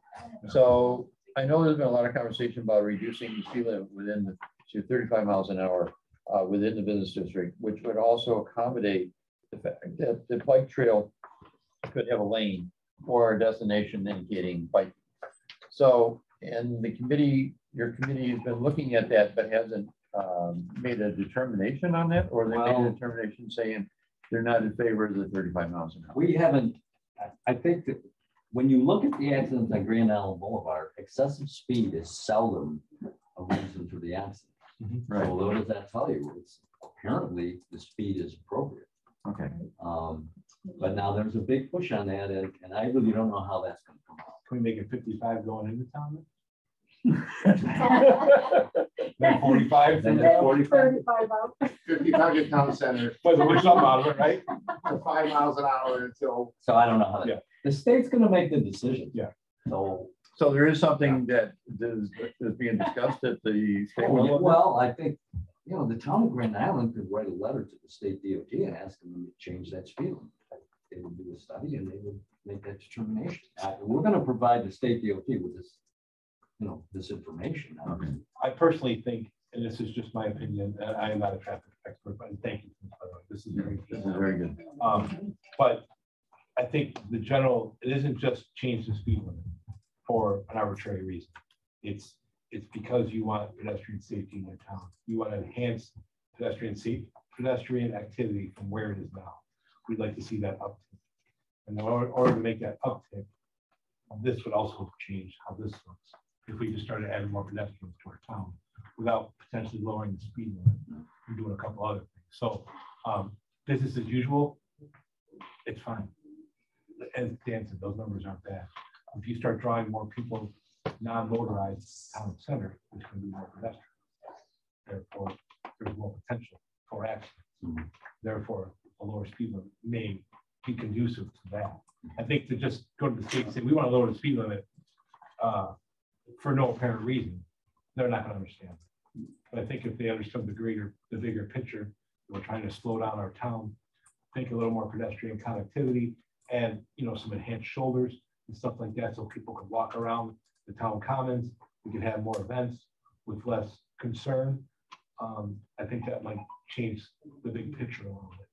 You understand what I'm saying? I understand what you're saying, but Yeah. you're basically saying if you build it, they will come. Yeah, And I understand that too. Right. There's a lot of, I tell you, once you get, say, from tops, I'd say up to almost Fantasyland, there's a lot of friction there that slows the traffic down. It's not as bad on either end. I agree that that's the slowest point. I think that's the slowest place Yeah. it moves. But I think that the Greenway, I'm picking up pieces from a lot of the committees and discussions. And one of the things that Greenway is trying to do is designate the boulevard as a bike path. Right. So it can do pretty much the boulevard, but it can't do the center from Whitehaven to the traffic light because there's curbing on both sides of the road. Right. And therefore, they can't put a bike path or a marking saying biking there on the pavement at all because it has to be 35 miles an hour. Well, it has, I think they're talking about possibly a shared lane. Yes. I will say that if you traveled Sheridan Drive in, let's say, from Transit to Main Street, do you know what I'm talking about? Yep. Okay, there's two Yes. travel lanes. Yes. There's Yes. a turn lane, Yes. and there's bike lane Yes. designated, but the speed limit is what? 45. 110. I'm going So- 60, so it's probably 45. Yeah. So it's 45. I golf out there, so I know it every Sunday. And the decision isn't the Grand Island Traffic Safety Board is not to make the decision. Okay. You have to ask the state if they'll do that. And Okay.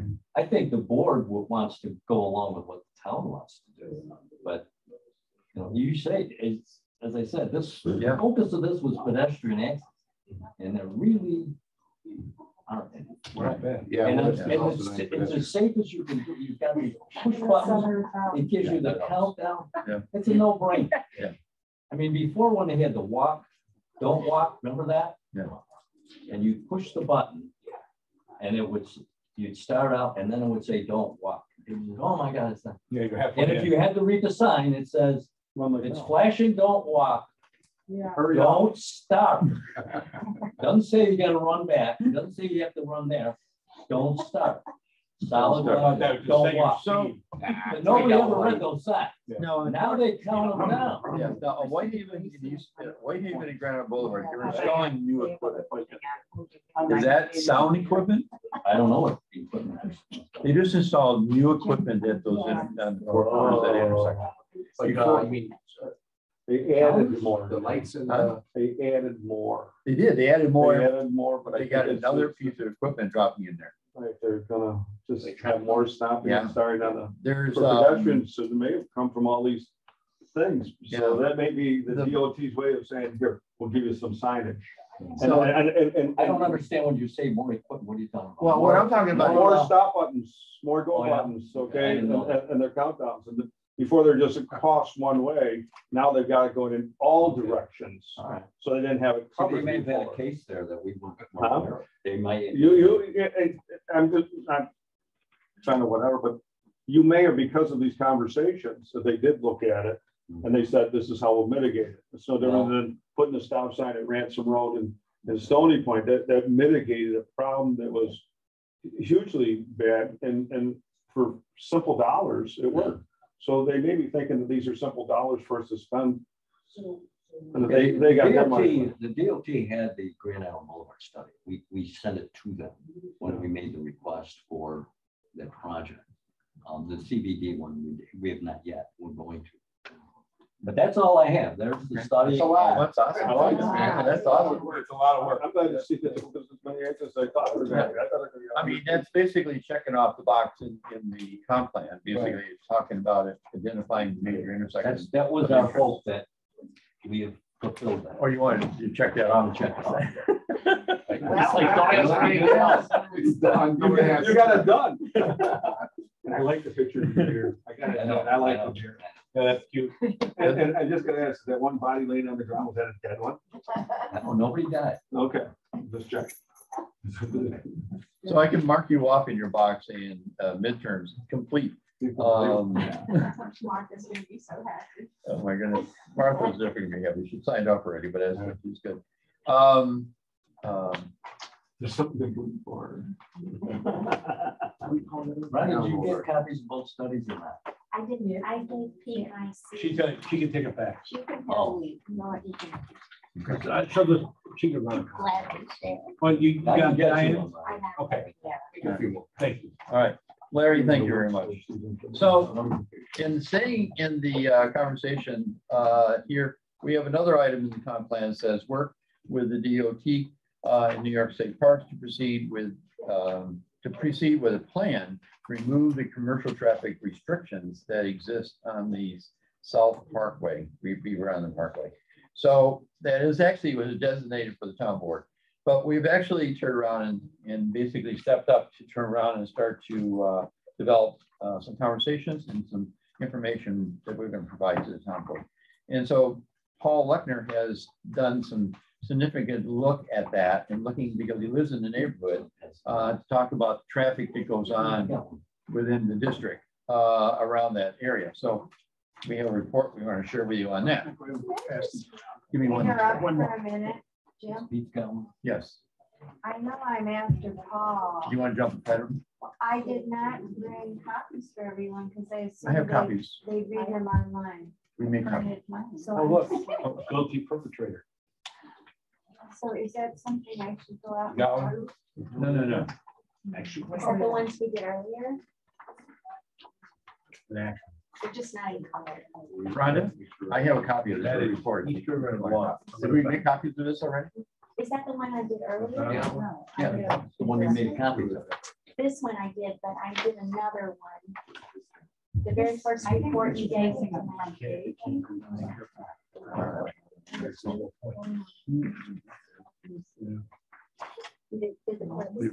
There is a spare page. Oh, Okay. It was, yeah, this one is. Right, got stuff ready. This is what I made copies of. That was, no, that's not hers.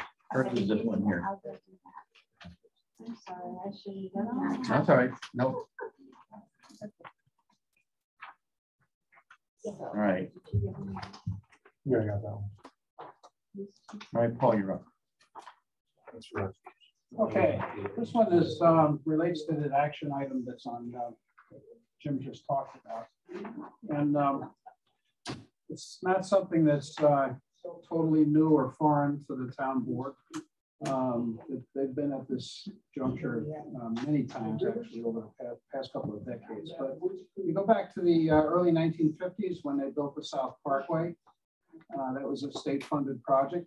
So it takes the traffic off the bridge even before the thruway was built and funnels it down to Beaver Island State Park.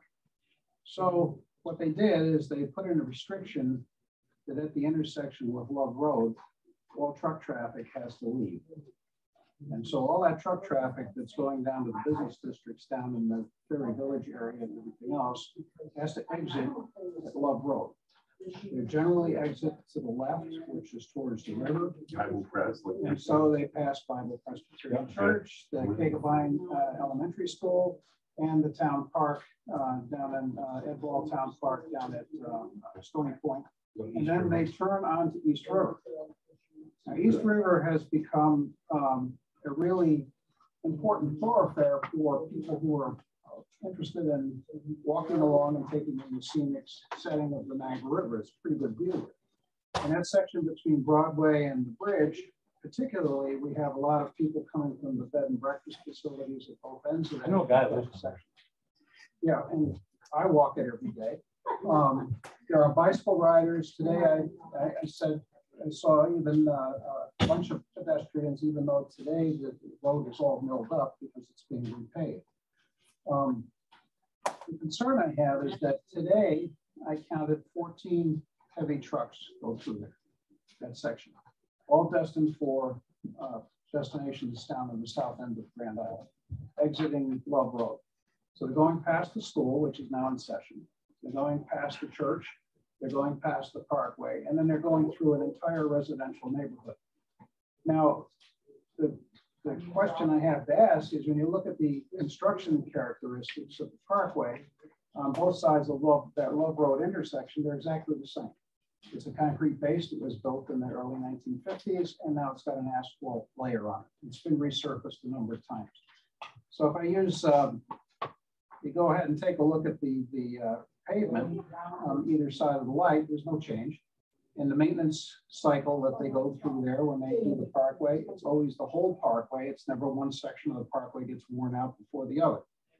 So what they're doing, and you know, some of us here live down in the neighborhoods that are around that, we're subjected to all of this dangerous heavy truck traffic that's imposed on us only for nothing more than an archaic old standard set by New York State Parks and the New York State DOT. Now, if you look up on the screen behind you, you can see an example of what I'm talking about here. Here's the East River Road and Love Road intersections. And this is a truck on the way back. Yeah, I had caught him going down that morning, and I happened to get around walking there and got to that point just at the opportune time to take a picture of it. This is one of the trucks that's here. We have tanker trucks. Yeah, they're 18-wheel tanker trucks. And we're not talking about local small trucks. These are big, giant trucks. You know, they're like you know, oil tankers on wheels. Mm-hmm. So they're going on down to the marinas and so on. Now, their direct route could be a lot shorter and a lot easier if they just went down the parkway and exited at the interchanges they needed to get to their destination. But they can't travel on that route because of the state requirement. So I had brought this up a couple of times, and I think the town has been told, no, we're not going to do anything about it. But the one promising thing is that I talked with Assemblyman,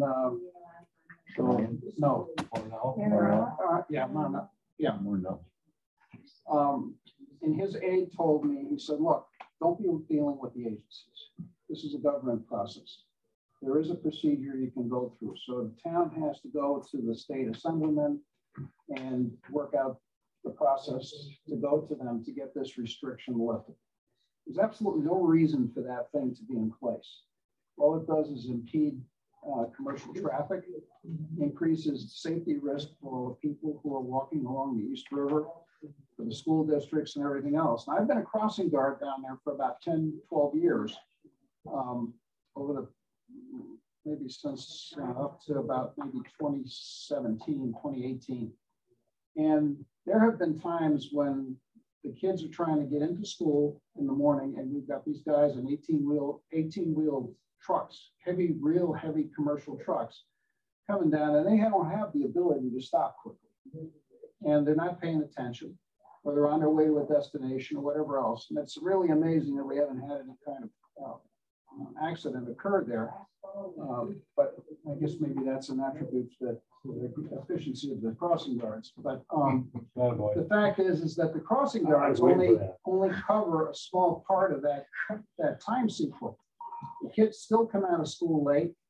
They still come into school early, or they're on their way to destinations like the playgrounds, back and forth across there, because it's a residential neighborhood. The traffic there, if it was absent of the trucks, is really not all that extensive. It's just local vehicle traffic like you'd have in any neighborhood. But here we have the state imposing this commercial traffic on us needlessly. So what I wanted to do is I need to have somebody take the bull by the horns here and move with it, giving you a report, showing you a picture and everything else. Now, hopefully we don't have a tragic accident occur down the road, and then we have to go back and say, well, we had all these opportunities, we could have fixed this, but we didn't act on it. I know that the town government here on Grand Island is very interested in getting that thing removed. We just have to push the agencies and the elected officials at the state level to get it to happen. I guess it's going to require some kind of a legislative change from what I've been told, which is not impossible, but can be done. You know, what's amazing to me is I watched them go by my house, and I can't believe that culvert on Gulf Creek can have tractor trailers go over it. And they're That's fine. That's not a problem. Well, it's in But 14 Paul, tons. what they did do too is the county posted Love Road when Mesber's Dairy was still open. And so Mesber's trucks couldn't go to baseline. And it's still posted today. Right. And same with coming back the other way, because again, I'm an overweight truck that has to go down certain well, avenues, okay? And sometimes we skirt the issue because with a chance of a copy in there with scales, okay? Right. So you also have that issue, and on everybody's GPS, if you have a truck GPS, it's going to take you that way, right. okay? And it'll have that posted thing, so you have to go through Broadway and around there, which would even be more horrendous for the truck, okay? Or go down Glen Avon and get lost, okay? Right. So that when you're doing that, I'm just throwing this out there that you should really deal with the county and have them unpost, especially since you got a whole new project going in the Mesford Dairy area that's going to be drawing a lot of traffic. Oh yeah, I agree with that. But my focus here was you got to start somewhere. So No, what I'm trying to say, throw that one in there because that's an easy one to pull two signs out. Yeah. Okay, and then they've got a chance to at least go that way and down, if nothing else. Did you ever watch the semis make a right off Greenway Parkway to go down Love by 7-Eleven and all that? Yeah.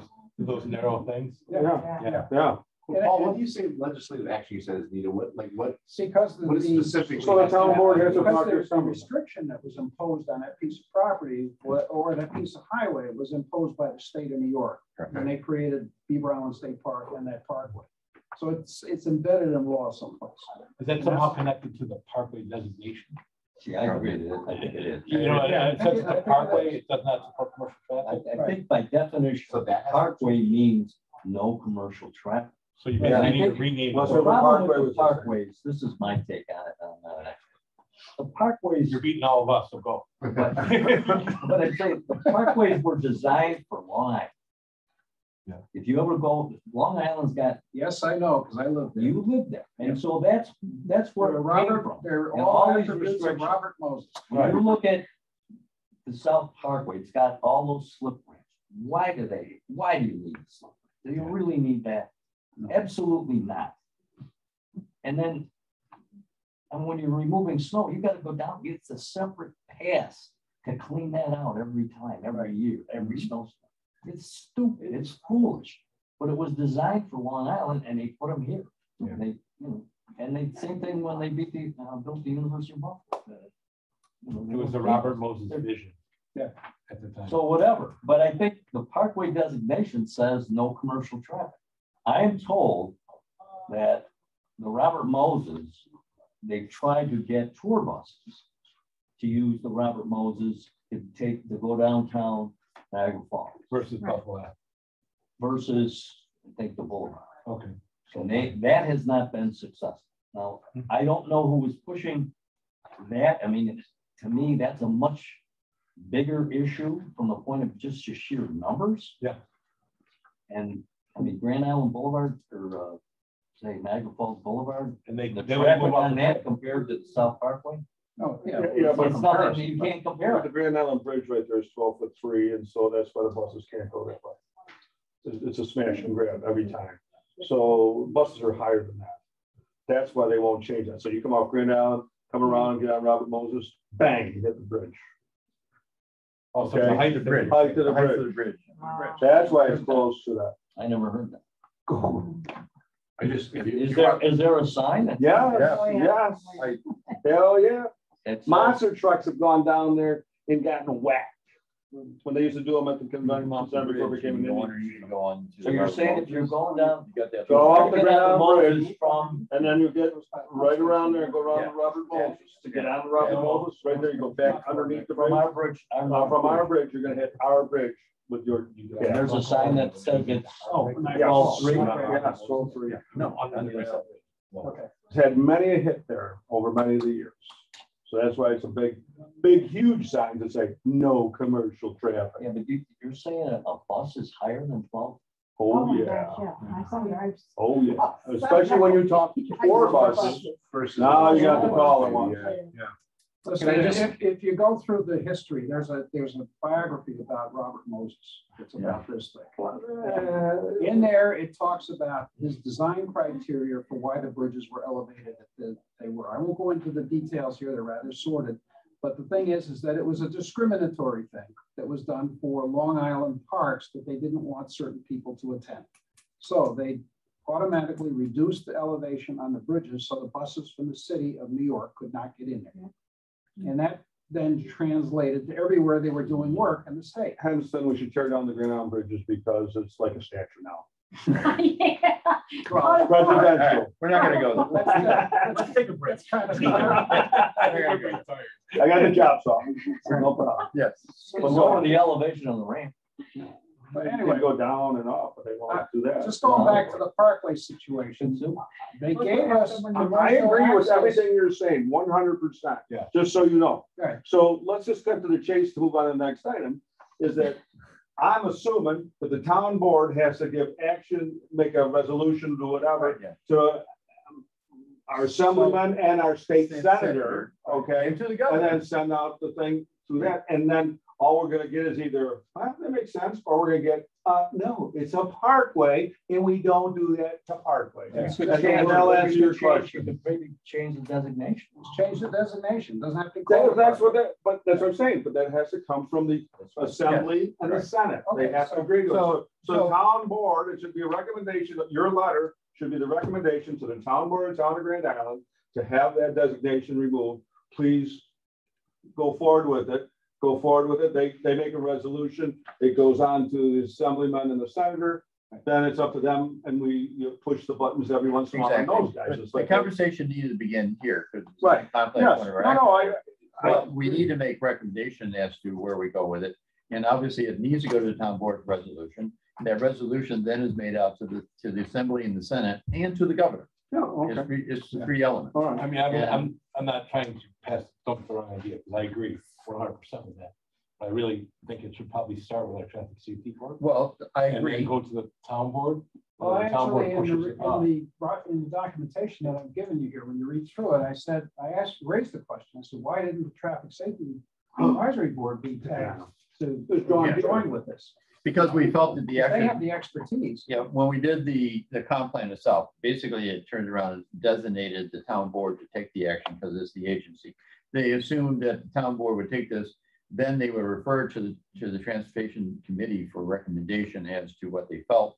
And then basically hold a public meeting or whatever they want to have discussion of it, and then write the letter to the three agencies. Yeah. And that's why it's designated down as the town board being the lead on the comp plan of this action. Okay, so the town board can get the letter. Obviously, the letter goes to you. So the letter The letter- comes out, we refer to To the traffic chat, safety. right, exactly. Paul, do you know the height of that bridge for the walkway going across the parking lot? I don't know that. I think that needs to be addressed because some of the Well, traffic you're talking about may not make it under. Well, that might be a problem because in my reports, you'll see that they actually allow local deliveries by those heavy trucks. And I've seen a lot of them go through that whole section there. I know It they really police makes us officers more just out of ridiculous. ticket. Local delivery loophole would pretty much cover the whole parkway, wouldn't it? Yeah. Yeah. And it's within 5 miles. I mean, what's constituting a local delivery? Well, yeah, but that's just it. I mean, if I go walking on the parkway in the morning, I'll see all kinds of heavy trucks going up and down that road. Like he's completely correct that a big truck GPS will steer you off that road. Because I have a setting on one of my motorhome. I put in and it tells you get off. Right, I gotta because go you're through gonna those little slip ramps with a 30-foot motorhome and a 20-foot trailer. Right. And we're touching both sides, you know, at night in the rain. Right. You know, after not sleeping for 14 hours or 14 days. You know? So I agree. We brought this forward so you could turn around and have a discussion because it is in the comp plan. And if we win, I'm hoping I'll be positive, if we turn into a commission, the commission will then take all the responsibilities of all the items in the comp plan's matrix as its responsibility, then making recommendations to the town board, and set up the town board being the agency that's required to take care of these actions. And the town board is the policy board. So obviously the assumption is if there is not a permanent board that monitors the master plan, then obviously it would have to default to the town board to follow through on the action items within the comp plan. With a commission, it actually turns around and takes on those responsibilities. And it's a smarter process because then we make recommendations to the town board, then the town board takes it from there. Okay, that's why in the comp plan, you see designated lead agency on one of the items, town board, because that's the way they set it up.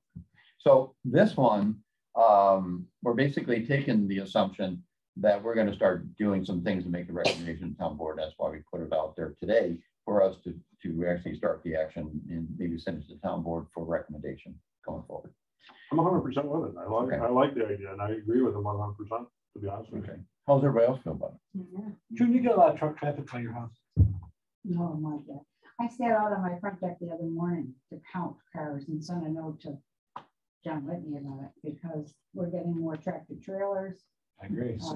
From the pharmaceutical plant, we get people that no longer go up Staley Road. They're coming down Logan, on Westerburg in both directions and then back up. The trucks don't want to go up Staley because they hate that roundabout. Right. And they just don't want to go around. So They- I agree. They're can't make coming it. by my house Yeah, pretty yeah. substantially. Yeah. And I didn't know if they are going right to the pharmaceuticals or left, as Paul said, to go around Yeah. the parkway, you know? Let's make West River the parkway. Well, We'll make the We had a parkway. parkway and they the took it throughway. away. you have to understand. There was no commercial traffic on the parkway. Right, it's not. You've got to understand the trucker mentality. If they're using their phone for their mapping, it will not tell them anything of what not to be on. So now they're playing guess me. And 80% of the truckers have their phone. About 20% have the navigation tool like he's got on his motorhome, which I have on my motorhome and things of that nature, because you don't want to get in that, I got to back up how long now? Yeah. You know, and try to jackknife and turn around Yeah. and do whatever, okay? So, and there's many a time I can tell you I've stopped at low-lying bridges and got out and remeasured everything on my machines to make sure that we're squeaking underneath by this much. How many times have you ducked going under a bridge? Oh, many a time. Oh, here it comes. I mean, As long as you don't hear any scraping, you're good. Yeah. yeah, in the report Paul put forward, the last item is the long-term is to look at GPS systems and actually, if we can get the designation change, but also then notify all the GPS companies, Right. this is a new. You'd have to. You would have to. You'd do have that. to, because, or a new sign that says truck traffic, okay. You know what I mean? And all the guys will go, I've never seen that sign in my life. You know, I mean, I'm gonna say that Larry is spot on.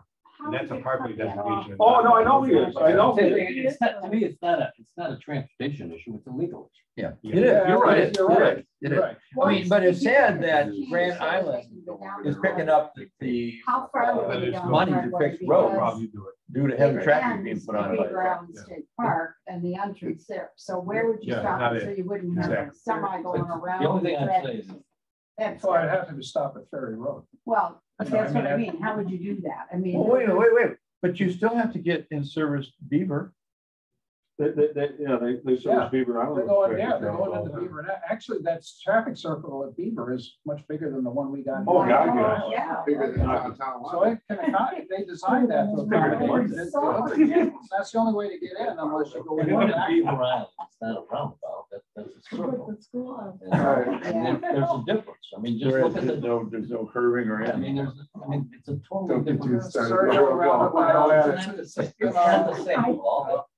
Measure the radius of I the traveled all over Europe, and this is a, no, I know, it's all I've covered in my life. I've driven all over England. All right. We got, Round and bounce. we have another important report coming up and we don't want to get past many couple. Are we too late? No, we're still going here. So we want all our copies too. So, Yeah, you got copies. so is it a recommendation to move forward to send this information forward to the town board? I would say the traffic. Sure. Yeah. Traffic safety board. So go to the town board's to refer to the traffic board. Oh, yeah. That would be I my. mean, Larry's gonna heads up before it hits them. So I'll just tell them that There's we're one looking for a comment. recommendation. All right. Yeah. Yeah, Okay. I mean, it to me, it's a no brainer, but go ahead. Cut the grass more often. Throw that in there somewhere. Oh, God. Do you walk down there or something? Oh, people, you want to see my inbox sometime? With the stupid grass? All right, do I entertain a motion to turn around and send a recommendation to the town board to explore the opportunity to put truck traffic on. My name is on this. First, second, third. Motion made by who? I'll second it. All right, second. All in favor? All in favor? Aye. Thank you. All right. We're gonna send something All right, to the thank you, Paul. traffic safety board. So just so Town board. I understand what you're thinking, you're gonna send it to the Oh, town then the board. town board's gonna send it. The town board to ask for recommendation from the traffic safety board, and then we're gonna send all that forward to our. Yes, after they come back to you, that, That's your chosen path. yes, it is. Okay, Yes. understood. Okay. But basically, we're looking for the traffic safety board to say, yeah, this is a good move. June It wants makes one more sense. traffic. Got it. You want as many agencies to back you up. Right. One more traffic circle, just like the one. All right. Oh, yeah, right. All right, In front of my house. Paul, thank you very much for that. And now we're moving on. Diane, you have the floor. Of course, everybody's gotten this in advance. Diane has been fantastic because this document is awesome. Well, we Yes, you started back in, you wanted me to present this in June. So back in April and May, our board had a lot of discussions about it. And so this information is from back then, but it's all still accurate. We kind of talked about, just briefly, I can say that we feel like we have two main purposes, our board, and one is to advise the town board on development projects, the impacts they might have on the environment. And we see that as a very important priority that we have as a board. And I'll get into that a little more later. And our second priority is just to take action to protect our natural resources as best we can. And that can take various forms. And so I'll get into that too. But we kind of feel like those are our two main purposes. So I went through and the task numbers refer to their position on the matrix, even though we didn't number the matrix. But so beginning with the matrix on page 53, the first, well, you have it right on your top, your sheet. Yeah, I give you your copy of the matrix. The task that was recommended, if not formally developed, prepare a natural resources inventory following guidelines of New York State Department of Conservation, and they do provide guidelines for doing this. The lead partner is us, but we feel like the midterm is probably not too accurate. We should be long-term. We haven't really, we haven't done this yet. We identified what should be done. And so that's what we have down below here. A natural resource inventory, and think I need to read it word for word, but should identify habitats.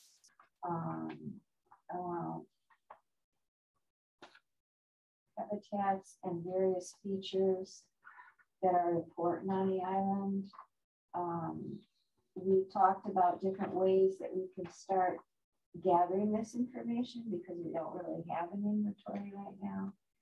We can refer to eBird, DEC, various lists that already exist through the Natural Heritage Program, through the prison and so forth.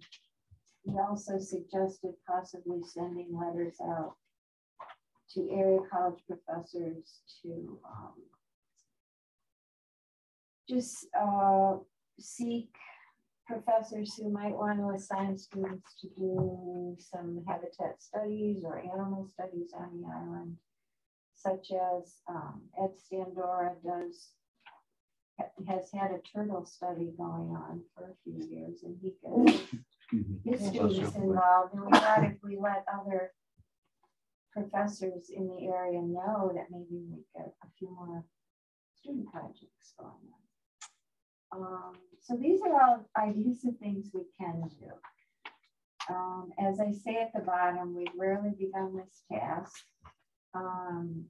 We do regularly consult on issues. We've been involved with policy questions and so forth. Basically, we haven't done this task, but we've talked about how to start it. Okay. What's the scope of something like that, though? It seems like, I mean, you say somebody's tracking turtles for a couple of years, it makes me nervous about, obviously that would be a slow project. Yeah. But beyond that, sorry, no, It's pretty fast. I don't know, the tortoise beat the hare. Want the hair Well, going? beyond that, sorry, Daniel.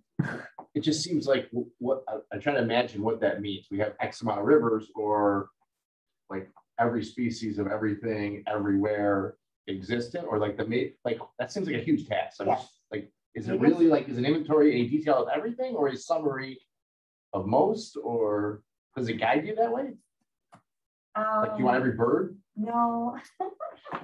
Like, No, I don't see seems a lot of work. Doesn't the inventory help you judge the commercial or the development projects with more accuracy? It would. Yeah, that's really the crux of it. And you're right, it wouldn't be identifying every single. If it is, great. I'm just curious what the job you have in front of you is, what kind of scope and how much help you need to get done. You know, when you say there's guidelines already, and then just wondering, it seems like a really big job. Yes, it's a huge job. How many acres do we have on Grand Island that are owned by the town, the county, and the state? Green areas designated for next 8 zillion years and things of that nature. I mean, how many acres do we already have on that? I'm just curious. I mean, to me, that's a bigger inventory because people's always complaining. I'll take South Point as being a thing, you know, they're whipping down every single tree, but as a developer, okay, I'm going to work the other side. Everything from Whitehaven to Staley Road, there's green behind everybody. They're all 10 acre, 15 acre lots going back. They're using 1 acre up front, 14 acres of green with trees and everything else. Now you got 14 acres on the back side, 1 acre on the other side being used. So, I mean, those corridors of trees is just mammoth. And it's all on private land, and it'll never be developed because a guy like me is not stupid enough to try and buy from 30 homeowners. And also the sewers don't exist. Our capacity at the plant doesn't exist. Okay, even with all the new stuff they're doing to fix it, it doesn't exist.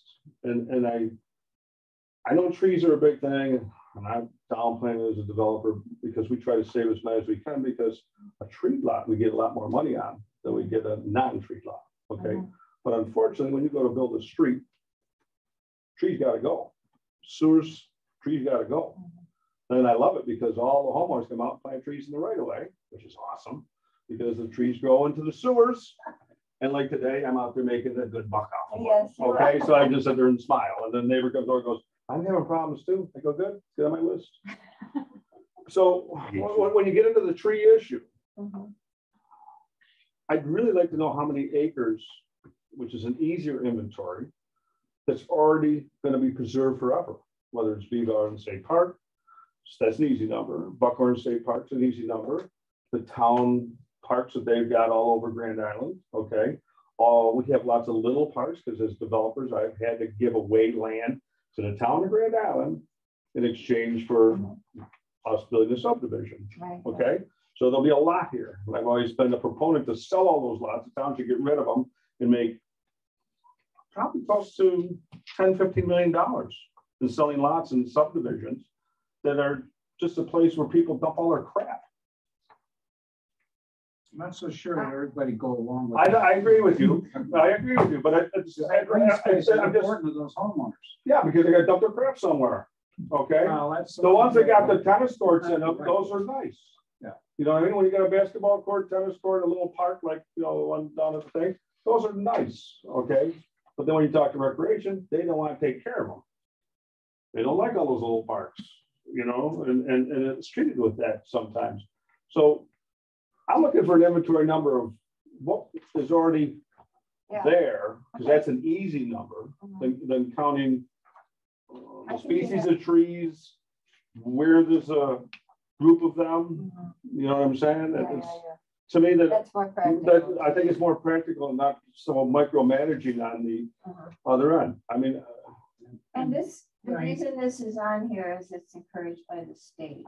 Right. So, I don't know. I should look back at the guidelines. It's been a while since I've looked at the guidelines from the state. But maybe we don't need to do this in such detail. I mean, maybe we do make an effort, which I will go into for any development project. We look at it pretty thoroughly. Have you happened to found a town anywhere that maybe has done one that's a similar size that we could at least look at one that like steal someone's, borrow someone's work, you know? Like, own steel. right? Borrow. That's a good idea. Well, the format. Yeah. Correct. When you put that acreage together, can you include the potential acreage that they would get under the open space plan, which we've never seen, but that's been designated, so there must be a certain acreage amount that's in that, right? Yeah. Yeah. So I mean, if they had In fact, gotten, let's discuss that because that's the next one on the list. 10 acre. For the Yeah, I was gonna say, can we let Diane move? to Yeah, the- yeah. I'm sorry. And then we'll come back to it, so we don't get way off track here. Because to me, it's gonna start, there's something that's gonna come out of this and from my perspective. On the second page, utilize the information in the NRI to update the natural resources section of the comprehensive plan or develop a dedicated open space plan and include specific conservation and open space implementation tasks, including zoning and land use regulations. So I divided this into two sections because we have 2A, we have created an open space inventory. In 2019, we worked with Rachel Kostowski from Western York Land Conservancy, and Nate had originally given us the funds to hire her and do this. We worked very closely with her. We selected our own parameters as to how to rank these properties. They were supposed to all be over 10 acres. Because again, that's something that the state dictates. So we created a ranking system and gave scores to the properties. It does exist. There are two, it exists in the engineering department, so it's available to anybody to look at. We also, at this point, it's strictly data. It's just a collection of data. So there have been discussions about why we haven't shared it with the public. At this point, it does have SBL numbers on it. So I don't know, I guess we've discussed with various people, should we share it with the public? Anybody can actually have access to it, but of course, a lot of people don't know it exists. And we haven't acted on it yet because we did rate properties. And I could certainly even like show you sometime. I could give you an example of what it entails. I could bring, you know, the flash drive. I could get Actually, I think that town board recently authorize that be publicly displayed on our website. Oh, okay. Very recently, I mean, it was decided in a I think it workshop was that the we. last, I think it was the last, it was one A of the day last workshop. workshop, yeah, Yes, and it has not come to me yet yes. to do that.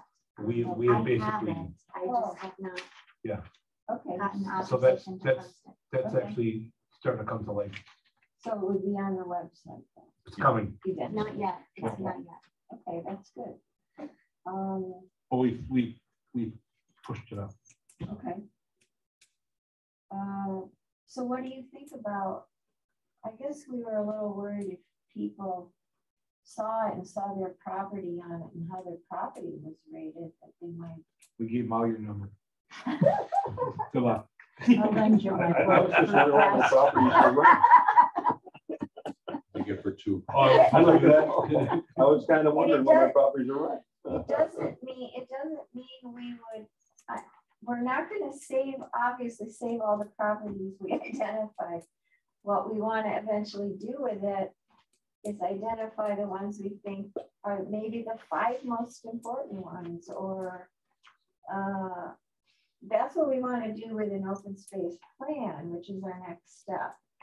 And we've started discussing what we would want in the open space plan, and we've been starting to look at what other towns have done. In fact, we had 2 people from Clarence. They have what's called a green print program or a green print plan.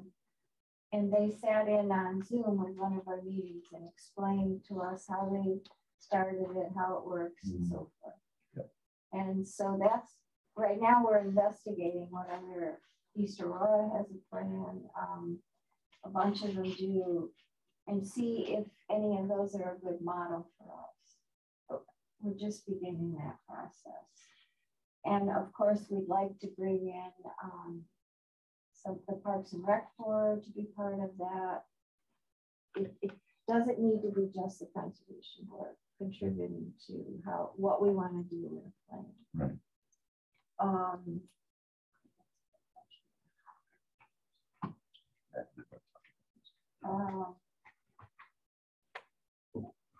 So the second part of this task is to actually create the open space plan. And as I said, there were just beginning. You know, down on task 2A, the 3rd bullet,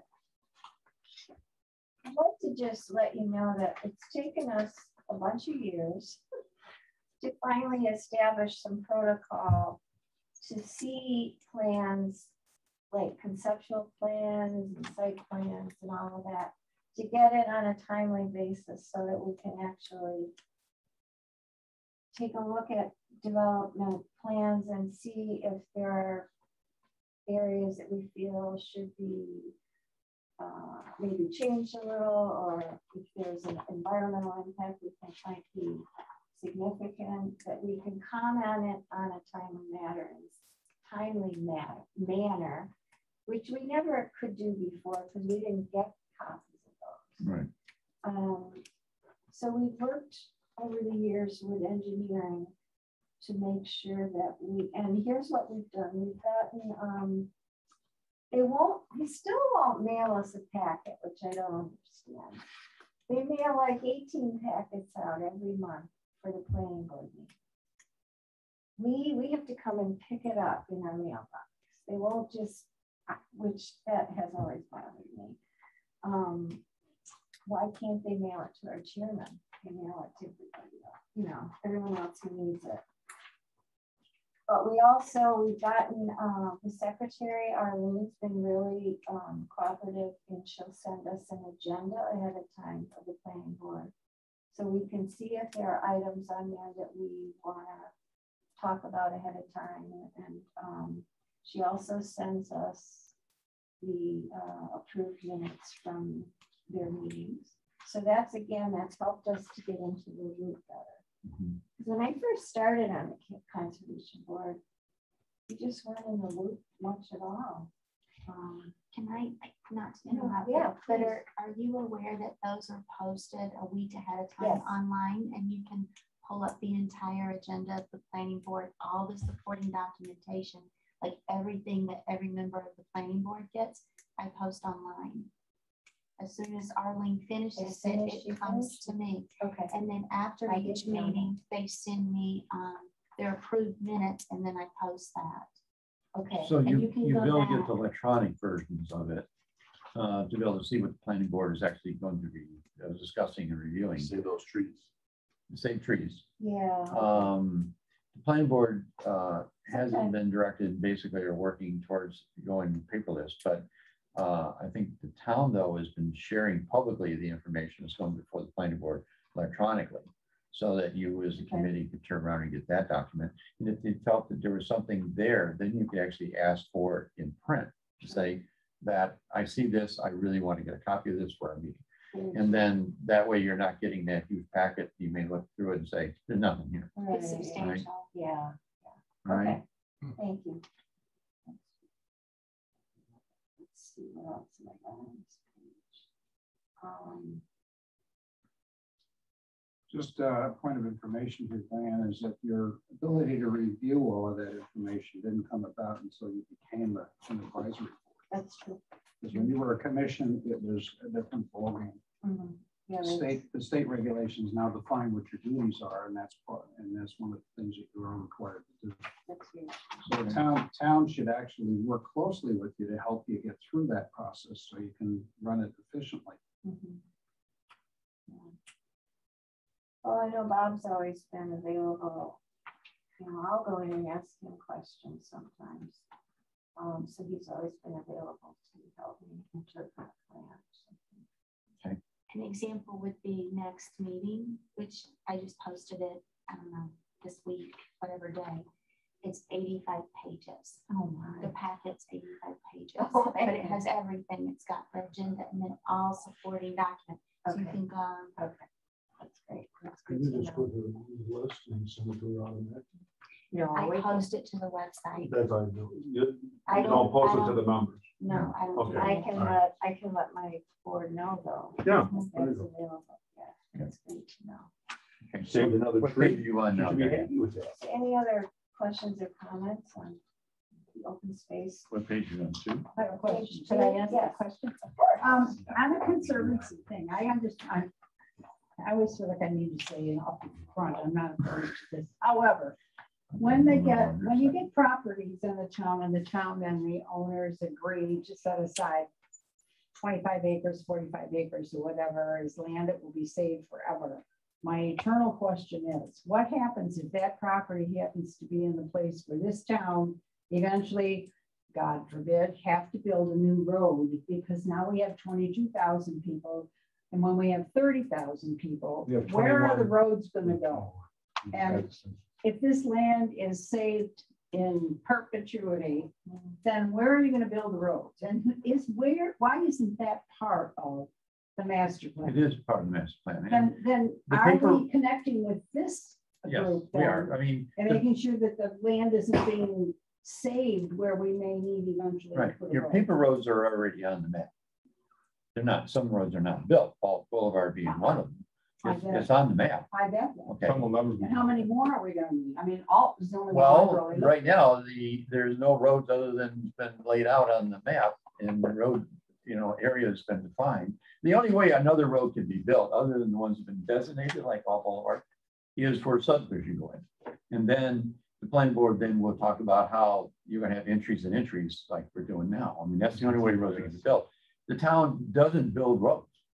So therefore, any road that does get built is done by a private organization. But that's only the road that fits into the development. Correct. And then is there no concern for the amount of traffic that then pours out of that development onto the main? I mean, I don't know about Well, you people, there's where but seeker when comes I'm in. on Baseline Road going to Tops, it used to be you'd see 2 or 3 cars. Now you get to that intersection of Baseline and Staley, and I mean, there's 10 cars going in every direction. Yeah. It's, One example of that, June, that I could put it from recent history, is that concrete development that's going in off Whitehaven. Now that the planning board pushed them, through design and stuff, that's going to attach to Ransom to that road. So that'll actually be a through cut through neighborhoods, of course. So that gives a second opportunity, if you will, to come off Ransom, leave the school and go out that way and come to Whitehaven. So there's just an example of a connection. It was well thought out, and that has a lot of value to the town. Yeah. You know, because God forbid, what if something happens at that intersection? You have people trapped. You know, now there's a way. You know, but the town's not really in the business of building new roads unless, as Jim said, you know, subdivisions are included. So I think our only opportunity to fix what you're talking about is enhance what we have. Yeah. You know? If you look at the matrix and look at the planning board's responsibilities, one of their items in the matrix basically says planning boards are to make every effort to have subdivisions and business districts connect. So if you're building a business next to a business, there should be connecting. So they're not coming out of the business and come back onto the business, into another business. That somehow there's a connection, like what's going on with Walgreens and the bank. There's that connect that goes over, so you don't have to go out to the intersection and come back in. So that's one of the designations that came out of the comp plan, is the planning board take every effort to have subdivisions going into subdivisions and cut down on how many cul-de-sacs you actually have. Right. So that you're not dead ending areas, but you're making it so there's a pattern for going in and out without going out onto the main highway, right? So there is efforts looking at that, and I think that the transportation board basically now, we actually have them now have looked at developing the committee called Complete Streets Policy Committee. And that committee is going to start looking at our road structures and making recommendations on what a road should look like in a subdivision, what it should look like on Grand Island Boulevard, what it should look like on Baseline, and start to designate how that traffic flow affects Grand Island. So we've actually made steps through the comp plan through the different committees, because that's where all the action really comes from, to actually look at those things and put those tools in place. And then they're looking at this sort of thing too. Yeah. So that they're not designating. I have no problem with designating. I just want to be sure that we haven't designated something and then suddenly the town No, can't. I think that's why at this level, again, you're being on this board, that's what our role is, to make sure we look at the big picture on how these things are connecting and making recommendations. But the action is made a recommendation to a board to actually examine. We're not actually the ones that are doing it. All we're doing is basically steering the comprehensive plan, making sure we give the committees everything they can have as far as tools to get it done. I have two more questions. Sure. Go ahead. Yeah, we don't need to slow you down, Maggie. Sorry. I was reading somewhere recently as part of the preservation process, there is this organization that I don't even know if they do anything in the north, but in the south, there's an organization called the Old Oak Society. And it hit me that, you know, our history is all about white oaks. So what if we, through your group, looked at that to see if there's anything left on the island? I have a huge oak tree in my backyard. I mean, I don't know how many years old it is, but it's got to be hundreds because it's been there forever. And I got, if there's a national organization that designates historic oaks, what a better thing for Grand Island to do than to find the oak trees that would fit into that. So that's one thing. There were also oak trees, Gun Creek, because I got to clean them up every year. So, you know, I'm sure that there are criteria, but I have no idea what they are, but I just wanted to bring that up. But then I have one other question about this, because then it may cross over between your committee and a bunch of folks. I live on the end of Love Road, and I have property that comes out to Love Road behind my house. When it rains and it starts to flood on Grand Island, my property is underwater, and the ditches there are so deep that children could drown in them. I mean, this is a county road. And the ditch, I'm not kidding you, is this high with water. When the South Point thing goes in, all the water that's going to drain off to the river has to go somewhere because it's not going to soak into the ground anymore because those trees aren't there. When I asked one of our council people, do we do anything to measure this, you know, to know where the water is going? Is there any organization, state, federal, local, anybody that has the ability to measure that so that we know where the water is going to go? I was told no.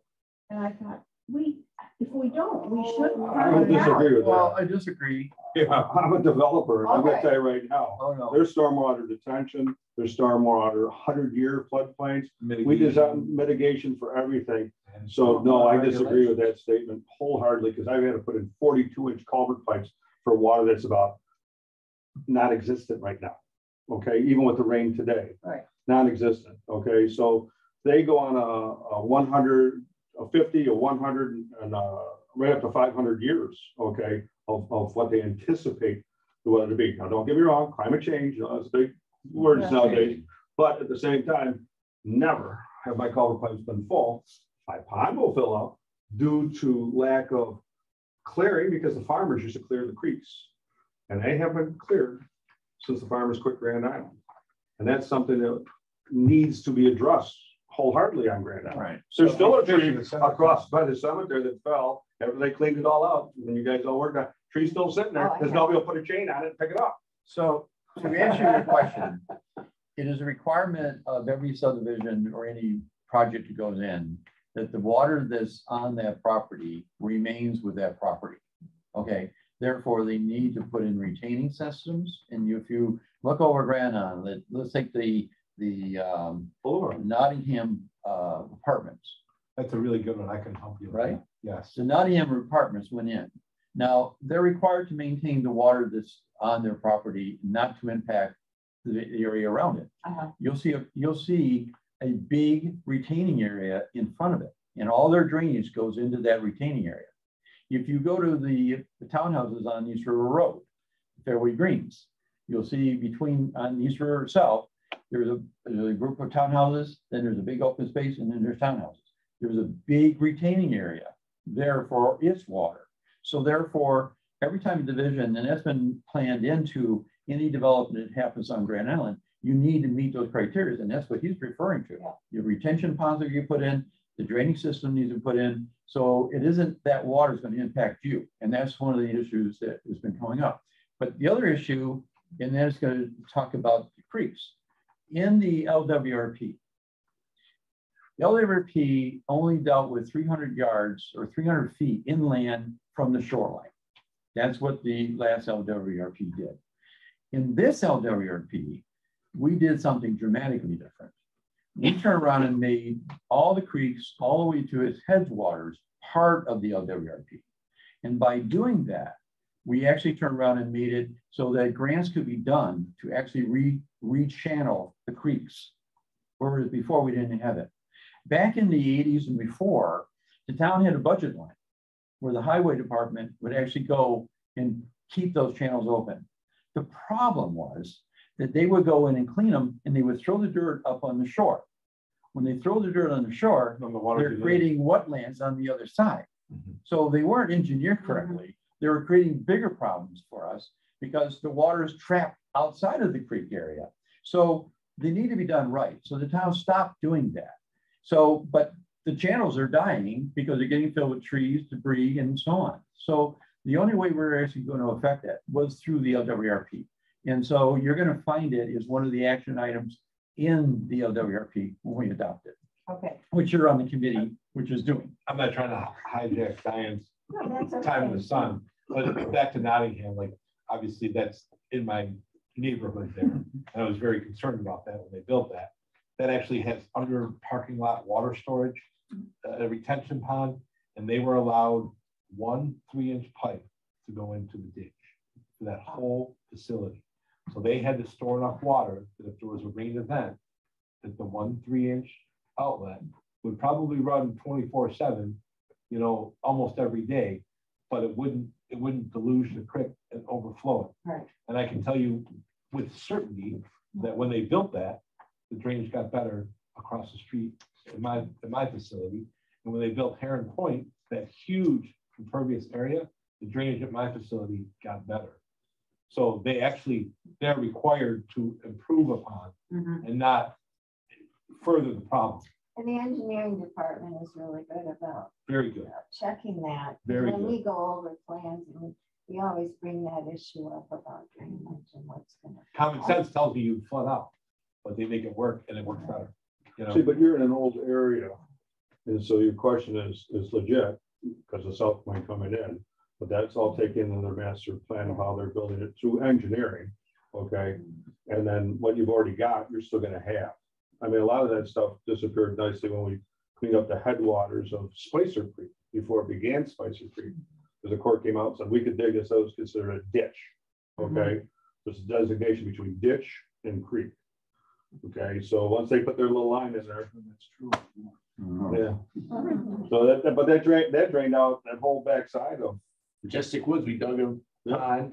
If you bought on one side, you paid more for waterfront, another on us on the other side said you next to the ditch. Right. So that's how they do a development. And you got a lakefront for an extra 20 grand a lot. Right. Which is the retaining center water for that subdivision. So that's paid for the pond.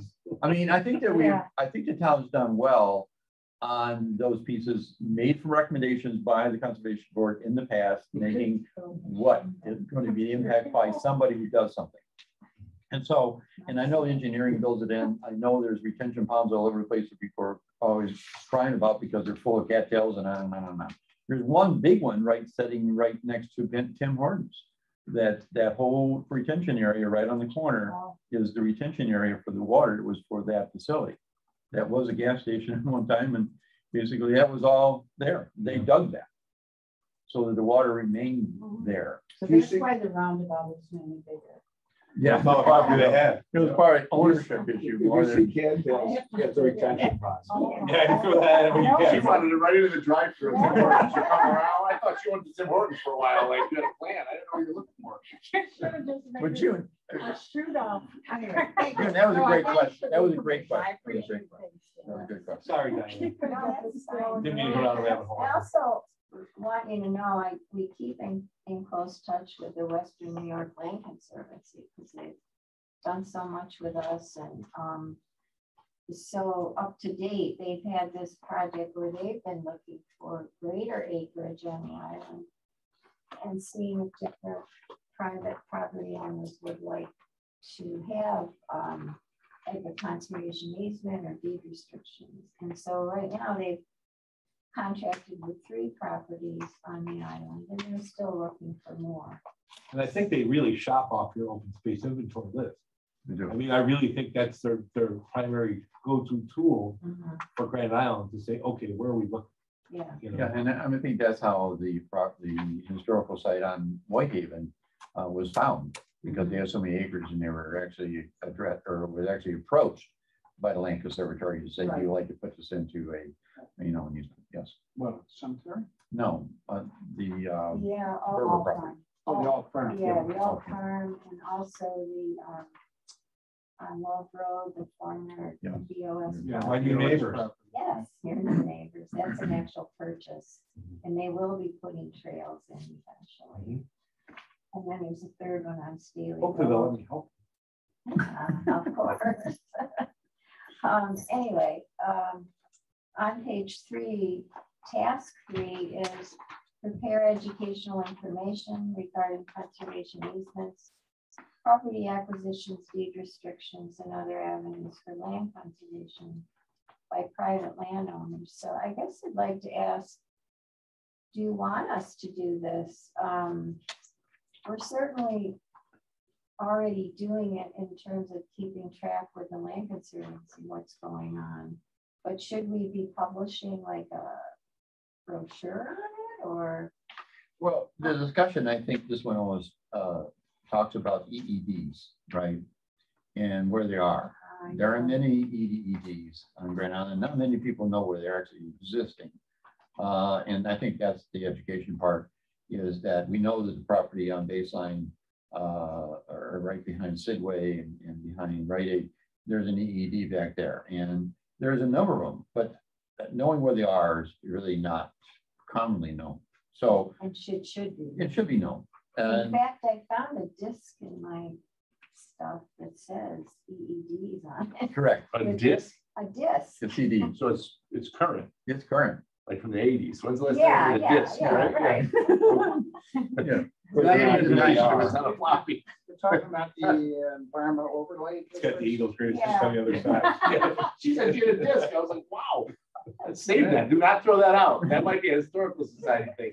Can give that over to June. You guys could do 2 things. No, I don't have it on the disc. I have it on my computer. We've still got slides. Microfiche. Yeah. Actually, the last time I got it, latest time we got it. Oh my God. You know, we should, Yeah.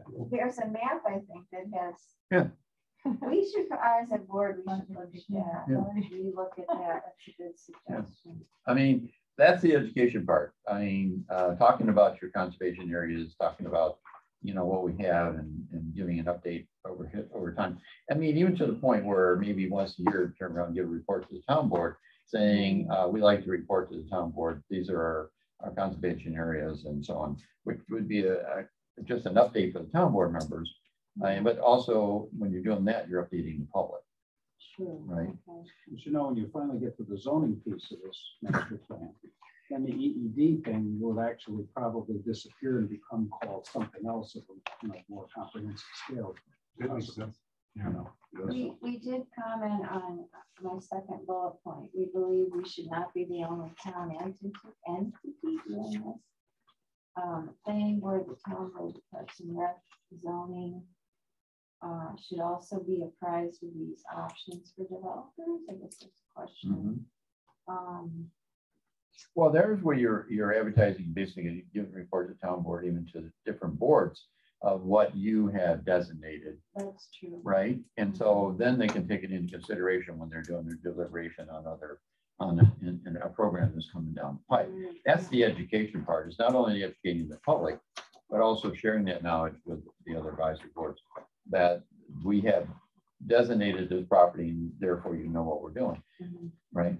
And when you're done with this, I have something, a thing I'd like to talk about. So, but you'll bring it all together. Go ahead. I just, at the bottom here, I said there's really no place in the comp plan where we've identified the town as offering education programs on open space, conservation, blah, blah, blah, blah, blah, even though we do. We do quite a bit of education, meeting with other. Yeah. So you know you have a line item in the budget of $200 and some, right? That is used for actually doing education. $200? $250. Someone bothered to put $250. Yes, yes. That's impressive. Yes. I mean, Well, you guys hit the lottery. They just have to balance it. Yeah, my lottery ticket We for the didn't even know we had it recently, Eric. Oh, how could you? It's $200. It's like $1 budget. Like, where's that listed? Right, we need to call Oh, Diane. very low Yeah, number. something with the As school. soon as Robert 380, anything We need to done. call Diane for the meeting. Yeah. Poor Diane, what are we doing to you? We're killing you.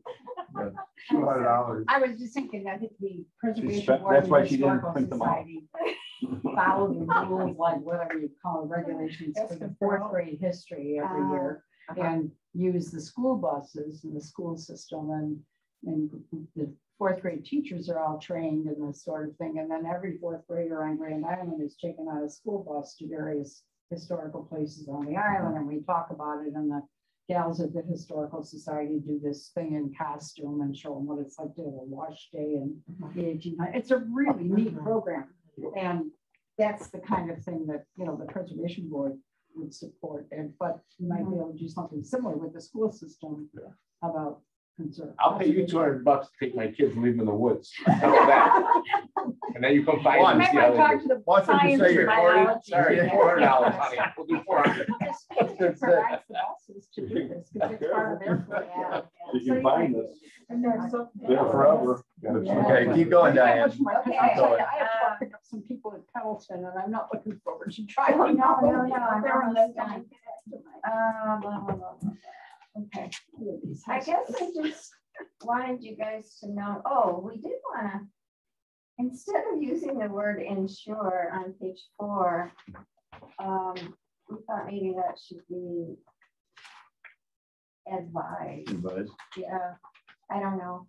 Anyway, it says ensure that existing and future regulations are protecting and preserving sensitive natural features that define the character of the island. Okay. Including but not limited to. Yeah, you're right, because you have no authority to cause that to happen. And we thought that should include the planning board and town board as well.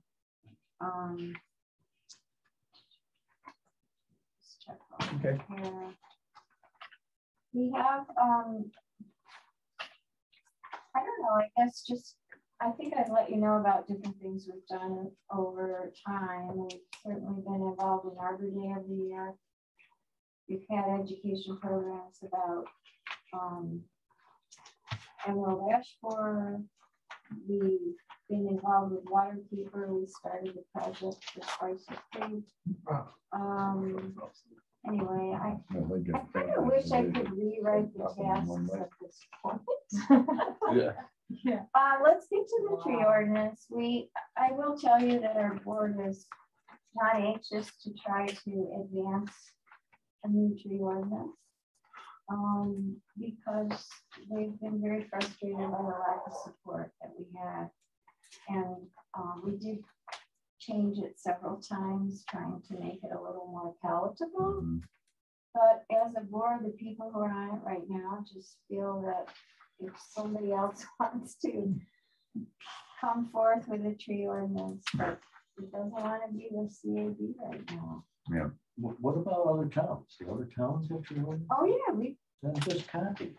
well, the ones that we've copied are, we feel, not very effective at all. In what way? Because they're only tree care and maintenance. They're not preserving the tree canopy in some substantial way. But yeah, we've looked at many ordinances. Care And and maintenance would do that, wouldn't it? No, it's not. If the tree's there. Yeah. The tree care and maintenance is would be like on town-owned properties. And then I think they'd have to do like start the fire break and then the trees kind of top so that it would spread fire. So there'd be probably trimming where you necessarily it'd be harder to get a canopy there. Yeah, I mean, the tree artist basically ran into the buzzsaw on the fact that the private property issue. If the tree artist was basically saying public property, it probably would have, you could do something, you can manage it because you have the authority to turn around and deal with that land. It's when you get into the private property, that's when it becomes really. Okay, so you're saying that the trees that you plant within the highway right of way on the property. Yes. Yeah. I mean, you know, we had the And complete streets training. It's amazing because our typical section in the comprehensive plan shows tree planting between, say, the curb and the sidewalk. Right. But the town doesn't want us to. The town engineer and the highway superintendent went ballistic when they Right. saw that. Right. Well, didn't they look at the comprehensive plan? Yeah. Apparently they missed that page. They did. Well, the discussion I have on that, because the number one thing that if you do a profile in the community, and when you did the outreach, the biggest issue, people wanted tree canopy roads. And Love Road used to be a canopy road until the Dutch elm hit it and wiped out all the canopy. But so therefore, putting them in the right, not in the right, well, put them in the right way, but between the curb and the sidewalks, basically you can start developing a canopy road. Right. Well, the problem will be is that they just don't want them there because they don't like it being there. They're saying, well, a car could hit it, or no. Well, It's the infrastructure. So 100%. So the issue is that you can They're take a wrecking the tree then storm and sewers, put it you're on wrecking the the other roads, side you're of the wrecking sidewalk. the thing. Yeah. But then they're going on private property. And No, they're that's- still in the right of way. I mean, you still got the sidewalks are. in the Sidewalks right of are way. at the edge of the right of way. They could be. 16 feet, no, they are. So the back edge of the sidewalk. Back edge of the sidewalk Still on become, the right of way. no, The sidewalk is on the highway right of way. correct. And 1 foot away is the property line. And you definitely want to put trees there because if you put trees there, you're gonna lift up the sidewalks. You're gonna take out your sewers. And that's what they've got. They're out there relining all the sewers that go down at about a $33 million cost to the town. And that's a lot of that's trees. So we can't even enter the tree inventory, which has just started. Yeah. We've already advised the people doing the tree inventory not to identify planting sites between the sidewalk and the curb because of the highway and engineering departments. Yeah. But there are other properties that we part of our commitment to this tree inventory grant is we identify 500 tree planting sites. So we can identify ones where there is no sidewalk. We can identify planted sites, right? Mhm. And in some of our parks. But the issue with the ordinance and the current people on the conservation board, they really wanted something with more teeth in it that would help us save some of the trees on private property. And that's a tough thing to sell. They own the property. They feel like it's there. what's the use? Yeah. But Well, if you talk to developers, they turn around and say, even if you're putting up a house, if the regulation for building a house is that the foundation now has to be above the road, right? So, 36 inches. and most of the time, the road is the peak in the lot That's drop correct. off. That means the lot has to be built up. When they Right. do the build up on the lot, it then covers the crown of the trees, which kills all the trees. And so you pretty much wiped out the trees just by the fact you need to bring the house level up. Hit the nail on the head. Right, so, I mean, it's complicated because there's running smack into law or design standards that have been put out for building a home and on and on and on. And that's what really runs right into the problem is you say, save those trees and everything else. Well, when you build a house, you lost the trees because the house is on the corner of Riverview and East River Road. They tried to save all the trees in the front yard. They actually built a big pond or almost a pond and a whole thing there just to hold on to the trees. And it worked because it goes down, but they had to put drainage in to sustain that piece because it dropped down. And they didn't want to make it a pond. They wanted nothing to be there. So it really created more engineering issues that it's hard to, when you start to talk tree ordinance and then how physically things happen. And that's why you ran into so many problems. I mean, that's what I kept hearing when I was listening to the whole just discussion. to let you know, I'm perfectly I'll get fine this with going, the tree ordinance. It's just tree care and maintenance. Yeah, I'm gonna be done by 9:30. But the rest of the board is. So. Okay, so, And I don't want to take any longer. okay, so one of the things Thank that, you, Diane. Thanks for yes, coming. so one of the things that I want to talk about in the conservation, and Diane hit it. The bottom line is that there's an open space index that's been created. And the town paid 15 grand to get that done. But without a plan, the index has no purpose. It's an index. Right. It's all it is a collection of information about things, but what does that thing mean? And so therefore, there really needs to be looked at as how do we complement, how in a comprehensive way do we then take that inventory and make something really come out of it? So one of the things that's happened in 1992, the town of Grand Island commissioned a recreational open space master plan. And that plan is both looking at passive and active. And it had the ability for both committees to actually bring it forward. The steward of it really was conservation or recreation. This one, again, I believe the plan of 92 should be updated and the town should look at commissioning another planner to actually take and do an inventory analysis and also do a plan for recreation and conservation open space. That would turn around and answer a lot of the things that are actually sitting up in the comprehensive plan itself. So that's something that I think will answer a lot of the questions that the Conservation Board is struggling to get done, is having the expertise in their organization to actually help them address them. And if you look at some of them. And you think the two should be done separately? Because they're Together. quite different purposes. No, they're really not, because when you look at the plan, if you actually look at the study that was done in 1992, the inventory is the inventory. And there's a crossover in a gray area between conservation and recreation on land that you're trying to figure out how to manage. Some of it's passive, meaning open space that we want to preserve is open space, but then there's the active, right? So that gray area kind of blends in. And a lot of times what's happening now is you're taking your open space and actually now putting trails on. So it's now got that bleed over where it's not passive any longer, it's become now active. So there needs to be a designation of who's going to take care of what. So if open space then has a trail on it, I think it still remains in conservation's jurisdiction to look at it, but maybe help with conservation to actually cut the trail or to maintain it or mark it, right? So they both should be working on what is passive active when it comes to open space of Grand Island. And I think that's why it's far more efficient too to have a planner who has the expertise of looking at it from that perspective. And that's what we did in 92. So you and I can talk more about that. Yes, but a lot of the things you're doing here is. And I'm sorry to have hurried this along and No. I think you did great. not I done it think- too well. Diane, I would have to tell you, Martha is probably jumping up and down and cheering because this is superb as far as a report on the things that are in the comp plan and where you stand on where they're at. And I want to have to say to you that this was a fantastic update to what we're doing.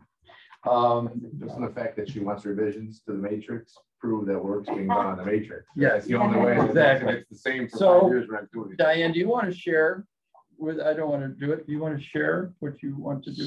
Sure. I've decided to resign from this committee or commission, whatever it's called. I've enjoyed it very much. I've learned a lot. I've gotten to know a lot of new people. But I already am on, I'm not going to go off the conservation board. I'm still going to be active with the tree committee. And I want to be active with some LWRP projects that will grow out of that with Waterkeeper because I have a good relationship with Waterkeeper. I just feel like it's time to eliminate one meeting a month. Quite honestly, yeah. So you're resigning from? I'm resigning from the long range plan.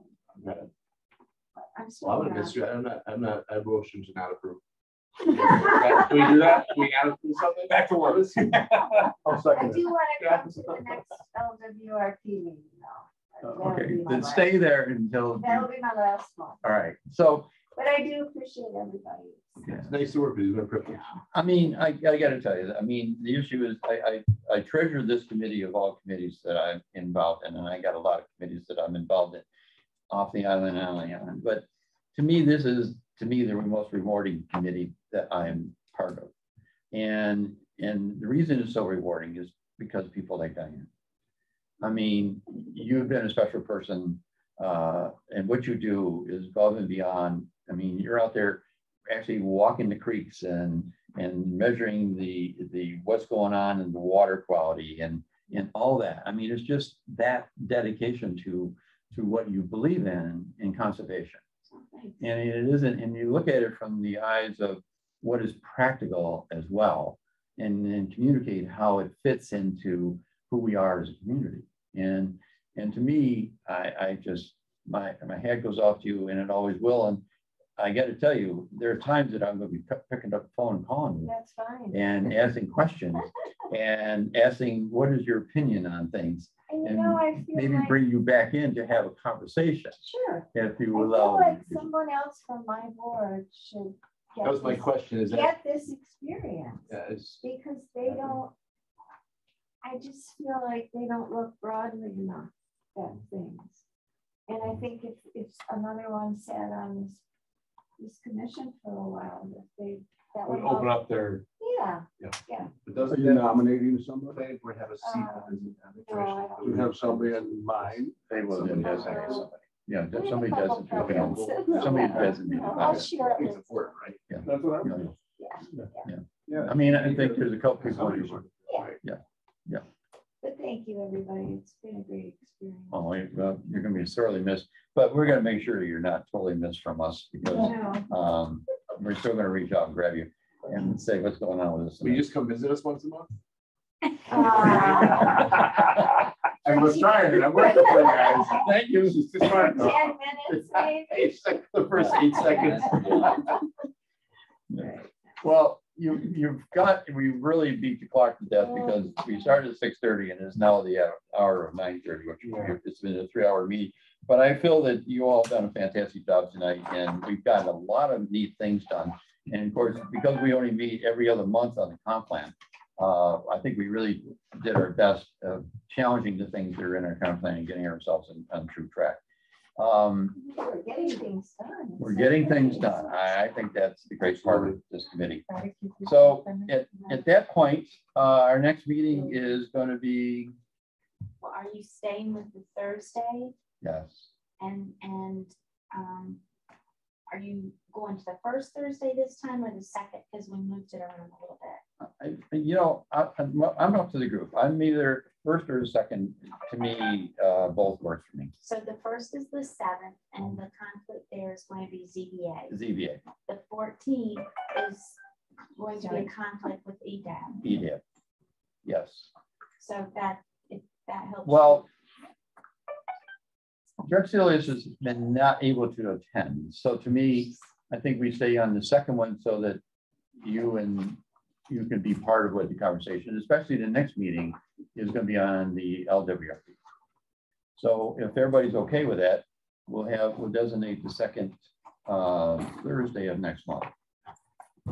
14th of October. I'll be out of town, but don't. I may be out of town too, but. Wow. Did I move back to the 7th again? No, you listen, you set your schedule, if I can make it. Coming on the 7th, that's my birthday. It's my dad's 101st birthday. He's no longer with us. So, okay, let's move for the 14th of October. And 6:30, and I believe we're still going to try to do it in person. If everybody's okay with that. Okay. Everybody agrees with that? Okay, with that, I'll entertain a motion to adjourn. So moved. All in favor? Did we take attendance? Yes, we did. Oh, good. Check it out. It's done some. She must, you take I it. have everybody. There you Yes, go. I There. double checked. Got us I all know she's at it. I double checked. So you know what Did you shut down on yours?